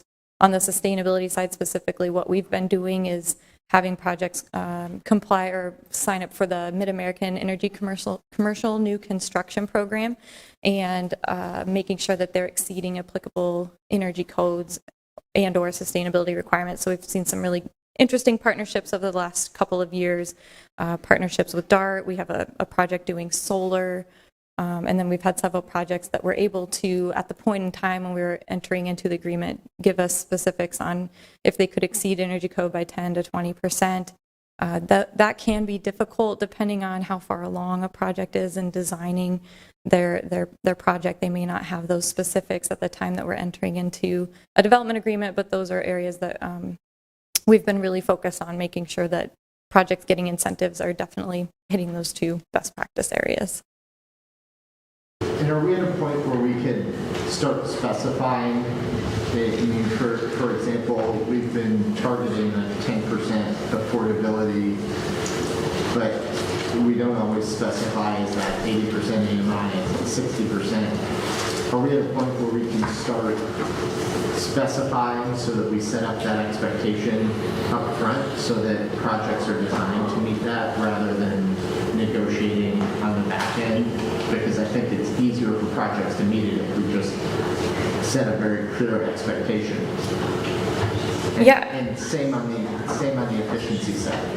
Yeah, I'd be interested to know from kind of a council policy standpoint, if that's something that you would like our team to pursue a recommendation to you for a policy on affordability requirements. The work that we did with Virginia Tech on the workforce housing study and the follow-up with the recommendations from CZB, what those recommendations stated were for the city to have a goal of getting to 20% of the units being at 50% or less of the area median income. Currently, we're negotiating on a case-by-case basis and trying to make sure we have a mix. It's been a challenge to get down to that 50% AMI or less level, 65%. We've been easily able to negotiate those in, but I think as we continue to build those expectations, it would be nice to have a policy around that. It certainly makes the negotiation side much easier if we just have a housing policy on what we want to see for affordability. And I think that recommendation of getting to 20% at 50% of AMI, I think makes sense for us to be working towards. So I'd like a policy and maybe steps for how we get to that as the end goal is what I'd like to see. Great, we'll definitely continue to work on that and bring something forward for your consideration on that front. That's we launched the affordable or the workforce housing study, unfortunately, right as the pandemic was kind of unfolding, and it's definitely time for us to get back to that topic and have some policy considerations around it. So I appreciate that comment. it would just be easier that way up front, and then you get, if you're doing financing, you get just for that, your offer. Yep. Any other questions of TIF, urban renewal, and/or process? So are we going to have a similar policy for the efficiency sustainability piece? I mean, I think we probably could, so that we're not negotiating that on a case-by-case basis as well. Ideally, that would be what we would like to see. It is difficult to negotiate on a case-by-case basis. I think in my experience, it's also not being an expert in that field in particular, but a one-size-fits-all policy for all construction types and building types, I think is going to be somewhat of a challenge, but we have engaged in conversations with the city's sustainability manager and with Jeremy, and we'll continue to do that. And I know there's also talks on the tax abatement side for sustainability requirements, so we want to make sure TIF is meeting or exceeding wherever those policy kind of decisions line up with the tax abatement side as well. So definitely want to continue the work on that. And what about other practices? Could we, like prevailing wage, for example, is that something that could be part of? I'm going to look at our city attorney for that one. There's a case involving the city of Des Moines where the Supreme Court said that we cannot do prevailing wage. We cannot. Cannot. I think if there's any other things that would make, for what you are doing with developers and stuff, a clearer picture, that you always have to negotiate. If there's any other policies too, I would say bring this forward to make it easier and more streamlined. Yep, consistency and predictability are always positive things for development. Yeah, flexibility is also a big piece of it too. So we'll definitely take that in mind and come back with some recommendations. Thank you, Karen. Great, thank you. All right, we're going to jump into Intergov. The council's able. I'd sure like to, because this was requested by several council members. Yep, let's go ahead.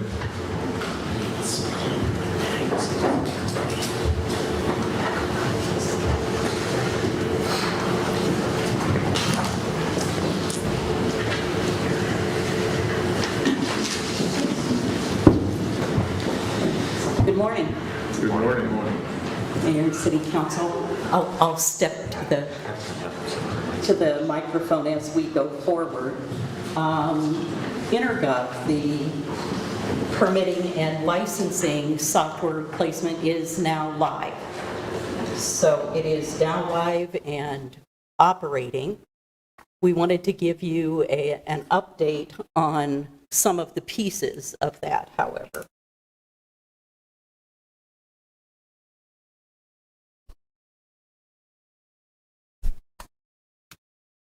It's been a team effort. And you've seen these names before, but specifically I want to call out the special teams, and those are really the frontline people that worked on the project from the beginning. Also, beginning in January, started testing the software and have been the ones that are on the front line now using the software. Quick review, and I won't go into this in depth. You've seen this before. It was approved by you all in August of 2018. Estimated a 2-year implementation and a go live late in 2020. And then we had some challenges.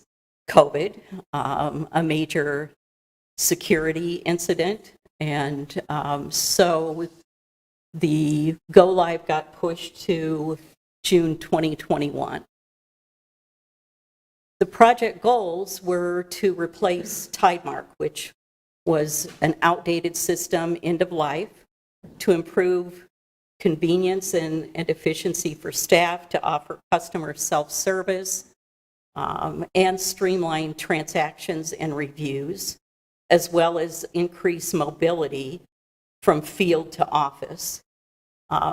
Another piece of that is providing information on trends and performance. And I think one of the challenges of that very old system was when we were asked for information, that was a very manual process to collect that. With Intergov, you can see on a dashboard what the inspections are for the day, what the requested inspections are, what past due inspections, and you can also see completed inspections. So we're able to provide performance and trends on an up-to-date and really live situation. Go live, the cutover to the new system took place over the weekend of July 18th to the 20th. We converted over 1 million legacy records. The migration of legacy reports and attachments is still in progress. We had 2.5 terabytes, so that's a whole lot of stuff to come over. The initial cutover identified 165 issues. Many of those were addressed in the first few days. That's not unusual to have that many issues on this big of a change. And work continues on current issues. We currently have 39 high priority issues. So it's come down, but as we identify new issues, we continue to work on that. Because of that, some of the areas are dealing with workarounds until issues can be resolved. And as I mentioned, a big change. So from a 20-year-old system to something new. So not from something that was current day, which presented us with opportunities to make changes in processes. And also, as we go forward, that will continue. As we work in the system, we'll continue to make changes. Some of the challenges of that are the division and department's time. As I mentioned, all those frontline folks and those areas of focus were Permit and Development Center, the development services as a whole, neighborhood inspections, and the city clerk's office. They were doing their regular jobs and working on converting to the new system. The other challenge is we have one FTE system analysis. So the changes as they come have that bottleneck. So we'll continue to implement and make changes, but we have one system analyst. And then that amount of legacy data. In a conversion like this, it doesn't match up one-to-one. So you're still, for a while, dealing with old legacy data that was started. Because we moved forward to go live with just basic functionality, there's still implementation work that's going on. Out to help one person handling this through Intergov or through somebody that can help us get through some of these issues, so it's not just one person? So yes, in a way. We were very lucky in that the person that we hired had Intergov experience. So that's been really helpful. The other thing that we're doing is we're hanging on to Tyler implementation people. Because just bringing in a contractor that doesn't know the Intergov system, they wouldn't have the expertise to work within the Intergov system. But we're hanging on to Tyler implementers that can come alongside. So, like, as we hire a summer employee of some sort, it's a 7-month employee, we can't find someone that has experience like we found with Intergov and fill out an application and get someone to come in and help us through this process? Not with the expertise that we would need. It's highly sought after skills. Okay. So is this what we, sorry, I would interrupt, but is this what we anticipated? Is it worse than we thought, or is it better than we thought when you transfer over to a whole new system? It's what we anticipated. This is that big of a change. Which is painful. We anticipated it would be painful. And Linda? Just an observation. Didn't we we let go some of our IT people once we went to Intergov because they didn't know it? I mean, I know there's one person that comes to some neighboring meetings. So we converted. Lost his job. We converted a position. The client server skill set is different than this skill set. And what we've been operating in the past with these old systems are, so you've got somebody that can work on a 1950s, 57 Chevy. You now have, we don't have a Tesla, maybe we've got a Prius. We've now got a modern vehicle to use, and we have to have people that can work on that type of system. So, different skill set from what we were working on, and this new web-based system operates differently. Wouldn't it have made sense to maybe train that person rather than They would be them better off lose using their their, job? I mean, now we have no one. I mean, you've got one person. So, I guess I'm kind of, it's just bothersome that we had to let go a long-time employee, and now we've switched over to a new program, so we only have one person that can work on it, and it really is creating some issues. So the possibility is always there for retraining. In this case, the need was for an entirely different skill set. So it's not quite the same as. it's not one software to the next, it's actually the infrastructure that's built on. That I just wonder why we have a system that is so specific that we can't hire people to work. It's actually the opposite. We're moving in a direction that's web-based so that we don't have as many staff worried about our own server systems in-house. Clearly didn't understand. Yeah, we're well past the time where one IT might be able to fill in for another IT person. There's a strong distinction. And it's not, sorry, Scott, it's not necessarily the system itself, it's really the skill set that's different. As it was when we moved from, sort of the old database type systems to SQL servers and things that operate differently. The first 20 days, as you can see, we started processing things. These are permits, licenses, code cases. How does that compare to what you did before? It's about what we were doing. So the In the old first few system. days, the first week was slow. We did encounter that first week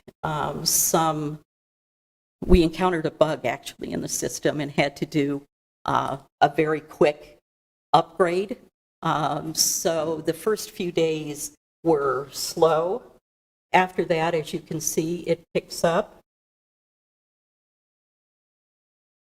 And in collecting fees, also about what we expect. This is the first 20 days in the fees collected and a total for the days.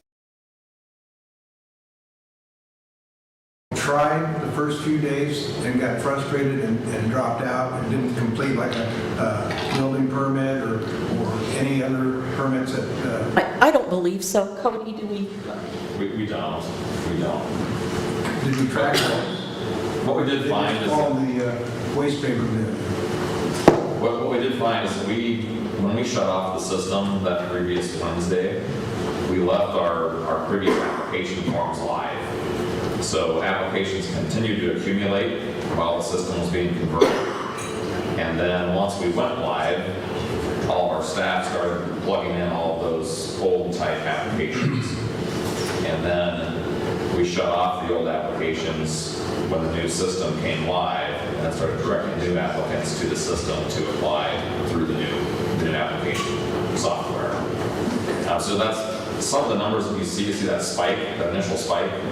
It's because we had people that were applying online at the same time the staff were logging the backlog. And now the numbers that you see have leveled out because we've gotten through loading the backlog into the system. And now all the numbers that you see are coming through that online application portal. But as far as how many tried and gave up, we don't have Do most of the contractors know how to get in and use it? I'm assuming that. But what about the homeowner that first time encounters it and they're lost? Do we have any, like a helpline or something to get them through that? We've had a number of those types of calls come into our office, and what we have found is that our customer service reps, now they don't have to enter some just duplicate data transmitted from the application form into the system. Cody, you probably should step to the microphone so we can keep the record of this response. Certainly. Question being, what do we do with the homeowners that aren't sure how to run the system? What we found is that our customer service reps, once they got done logging a lot of the backlog with our old application forms, a lot of that data entry is now done by the customers or by the citizens. So now our customer service reps have transitioned into being more of a helpline for the people that are having problems with the system. And we talk a lot of people through that process. We're still working on the issues with people creating logins and things like that. Mary Lee can probably talk a little bit more about that helpline. But we also have a public-facing kiosk in the Permit Development Center. And when people do have problems, they can come into the office and we can help them create their login and work them through the process. Thank you. I think one of the interesting things was we had set up some workarounds. So on the website, you could apply for a permit, pay a fee during COVID, but it was a very manual process. You could fill out a form, but then that had to be entered by staff. You could pay a fee, but then that had to be entered by staff. What this does is makes that all a part of the system. So as Cody described, someone goes on and they fill out the information, they can pay their fees. What I've been hearing is it's already sort of reducing that foot traffic because it already makes it so that you can do all of that without coming into the office. However, you can also come into the office and do those things.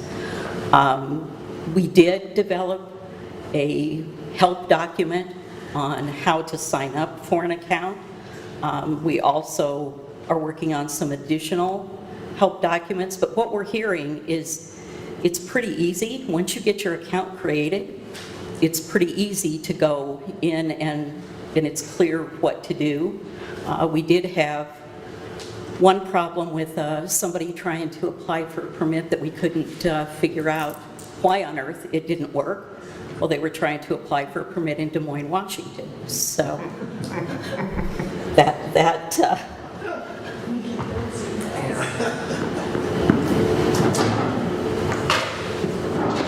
project timeline,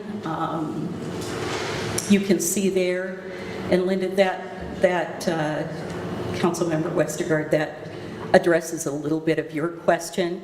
The build and configure, we are staying in implementation mode. One of the things that has come about is that there still are some things that need to be configured. So there is that spot in the build and configure where there's still additional work to be done, and we are working through those things.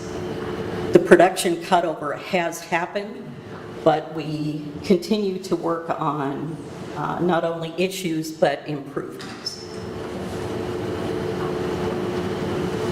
So current focus, as I mentioned, the remaining issues, there were some components of the project that we delayed so that we could focus on getting that basic functionality live. And we'll be working with the Tyler team on locking down a timeline for those additional pieces, as well as planning an upgrade. I see upgrades being scheduled. Are these normal upgrades or purchased upgrades? These are normal upgrades that are a part of our maintenance agreement. Okay. Wanted to call out just a little bit something that is different that we couldn't offer with the old system, and that's the customer self-service. It's an evolving process. It's a separate module, but it allows citizens to do business in a variety of ways. We have basic functionality now. All divisions are not online with it yet, but the things that customers can do is they create an account and then they can apply for a permit, apply for a license. They can track their progress, so doesn't need to be a phone call to answer where am I in the process. They can access their documents and they can search records and request an inspection. Anything, Cody, that you wanted to say about that? Yeah, so with CSS, I guess the one thing that I would bring forward is this is a huge change for staff as well as customers. And we're really pushing our customers to use CSS as much as possible. You may receive some complaints about it right out of the chute. It is a huge change. For example, with our contractors are used to calling in or sending an email to request inspections. And we're going to be pushing them to submit their inspection requests using the CSS portal. The reason for that is it will be more efficient. It will save our staff a lot of time making phone calls and returning phone calls in the morning and afternoon. And it also gives us a good dashboard to see how well we're performing. So when someone submits an inspection request through this portal, it documents when they requested it, and it gives us a very easy way to see how quickly we accommodated that request. So you may receive some complaints about how CSS is it's unfamiliar, and it requires them to use the internet when maybe they don't really want to. Which we'll still offer the inspections through phone calls and things like that, but we're going to prioritize the use of this online platform because of the efficiencies and because of the transparency and because of the way that it allows us to kind of give ourselves a scorecard on how well we're doing. Thank you.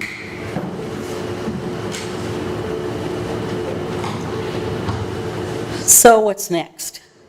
We will continue resolution of all the issues that have been reported. We will continue the onboarding of the areas that are still outstanding, and we'll continue development of reports and those dashboards. We would see implementing customer self-service, those additional areas by this fall.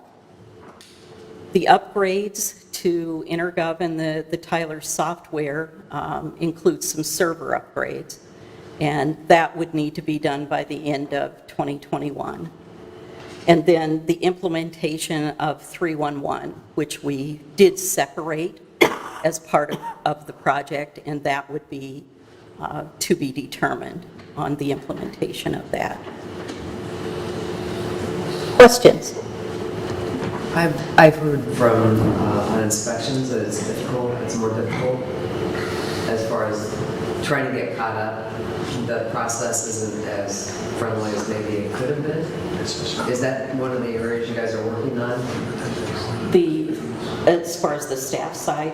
Right. Yes, that is one of the areas that's part of the reason for keeping implementation staff engaged from the vendors. Right. Because if we're, I know with COVID, we probably got a little behind, and so they try to get caught up, to give them, I don't know if they have the laptop, they can go in and do it all and download it. I mean, I don't know what the system is, but whatever we need to do so we can keep up these inspections. Two questions. Refresh my memory what 311 is about, please. So 311 would be a system where citizens could contact either on the website or through the system itself with a request, report an issue, not dissimilar to what City Sourced is today, but would take that request and route it to the Intergov system or other systems like Lucity that we use at Public Works and our onboarding and engineering. What we couldn't do before was interface with Tidemark because the technology was too old. This would allow that intake in one system, which again would then allow us to do some reporting and some trends. Okay. Second question, this is for Cody. So what are your inspectors saying in the field that are using tablets? There was a lot of stress the first few days when they started out with it, much like we all expected. We've been using Tidemark for the last 20 years, and the pandemic helped us transition to more of a digital environment. So that was kind of a good half step towards where we're headed now. Going to the tablets, it was stressful, but the inspectors have been pretty quick to figure out how to use them. And I'd say that the perception of how it works now is a lot better than it was on June 22nd when they were trying to figure out how to use those things. So it's I guess it's gone as expected. It's been kind of a rough start, but any sort of a change like this is definitely going to come with some rough patches. So have you given it to them as user-friendly as possible? My understanding there's some type of upgrade that could make it easier. Is that true, or is there something else that's coming to help them, or where are we at in that process? So with the system, with Intergov right now, they're in the process of transitioning their system to be HTML, and that's basically from Internet Explorer to Google Chrome is essentially where the system is transitioning. And right now they're in the process of pushing everything over and reprogramming it so it works with the Google Chrome style platform. So what we're working with is the first draft of the software in this new form, and with each upgrade that comes, we'll see more improvements that come with that system. Because the software developers have had to cram a lot of their stuff that had been worked on for the last 10 years, refined and polished, and shove it over into a new operating platform. So there are still some things that could be improved, that we expect will be improved considerably as with each upgrade that comes out. I think a lot of the inspector frustration comes with just unfamiliarity. They were trained on how to use this weeks before we went live. And what we found is that as the inspectors spend more time using the tablets, using the software, they figure out how to make it work. It takes time to use it. I've been working with it for a year now, and it just takes hours. I mean, it takes hours being in the system, using it, and working with each other to figure out how the processes work the most efficiently. So when you say take time to learn, that's one thing, but take time to inspect. I mean, are we more efficient when we go and inspect and get better information with the system we have now? Well, what I can say is what now the inspector walks in with a tablet, has the inspection on that tablet, has a checklist of items to look at for depending on the type of inspection, can mark each item on the checklist, can make notes. They can do that in a voice to text format. They can take pictures that are imported directly into the system, and they can have the contractor sign and acknowledge that they were there for the inspection. And then that gets downloaded and all whatever we need to do. So that then pushes directly into the system. They can also send an email directly from the tablet to the contractors so they can have that list of inspection items. The process before would require the inspector to go out, take notes on a pad of paper, and then go back to the office, enter those notes into the system, and then if the contractor wasn't present, then also type an email to send to the contractor or make a phone call to the contractor to give that person the list of correction items. So it's much more efficient. We probably still have staff that are uncomfortable using the newer technology, but I think they're coming along. At least from what I can say of the Permit Development Center inspectors, they dove in head first, and initially there was a lot of frustration with it, but it quickly subsided. And a lot of the inspectors are saying, this is kind of nice. We can pull open a map that shows each inspection on a map of the city, and they can see where each inspection is and what time it's scheduled for. And the home inspection part of it, is it very similar? It functions on a similar platform. Any other questions? Yeah.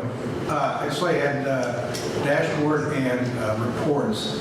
I'm assuming all those are historical reports, but do we have any real time so that, like for example, I saw one category had 230 applications in one day.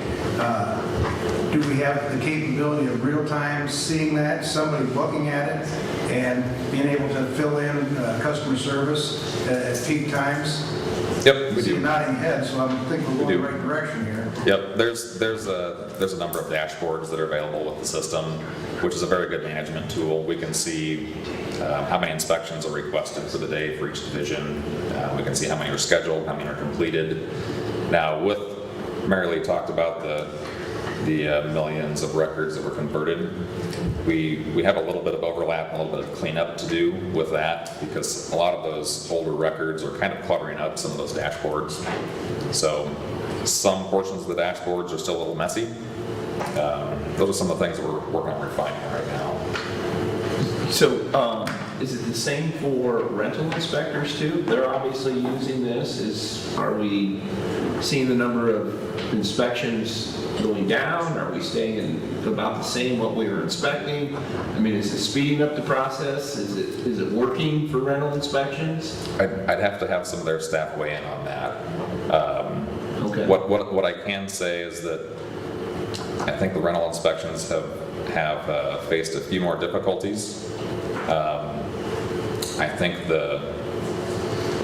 is there someone here that can speak to that, or Chris is here? Chris can probably speak a little bit. Yeah, I've heard rentals.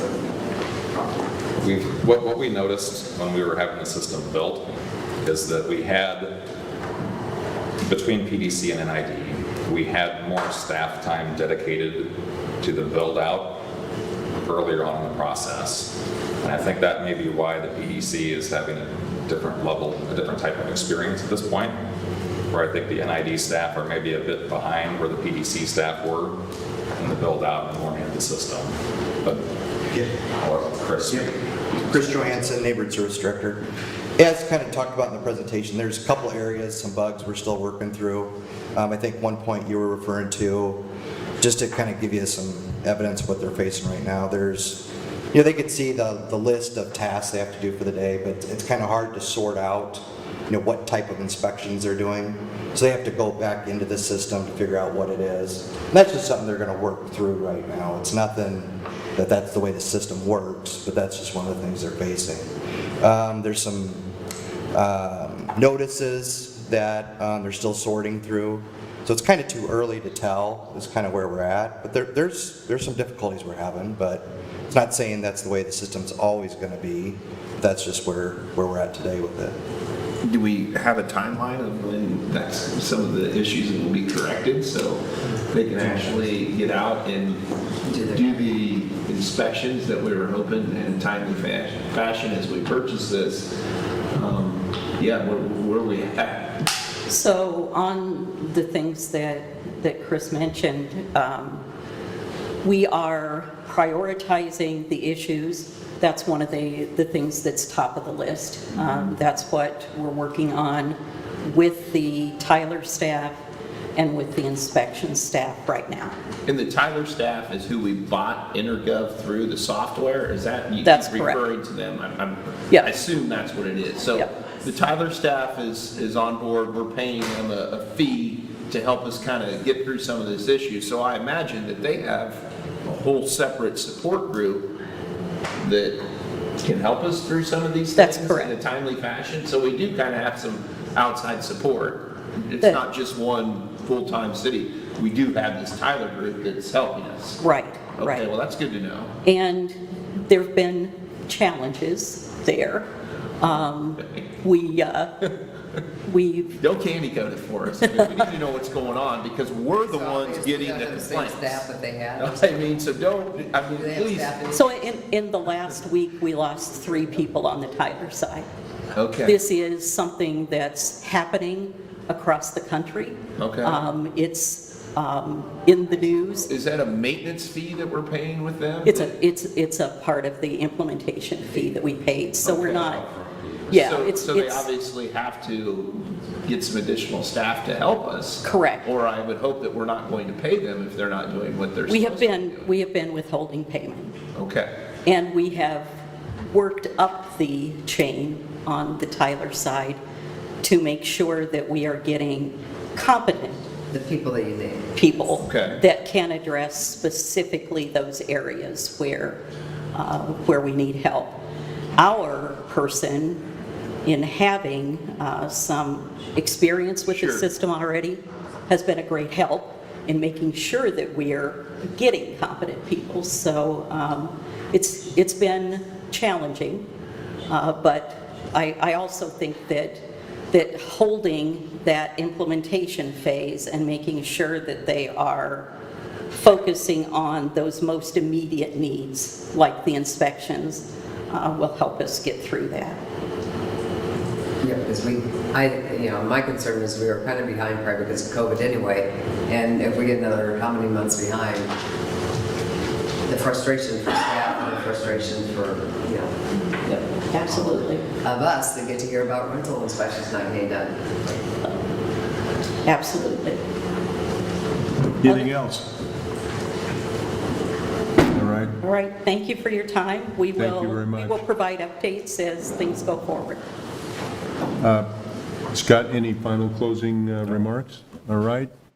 Thank you all for attending. Appreciate all the presentations, and Sorry for coughing. this was a little longer than we expected today, but I think it's necessary, and I appreciate everybody being here. So with that, this meeting's adjourned. We'll see you this evening. So I'm going to put this item on the agenda tonight. If this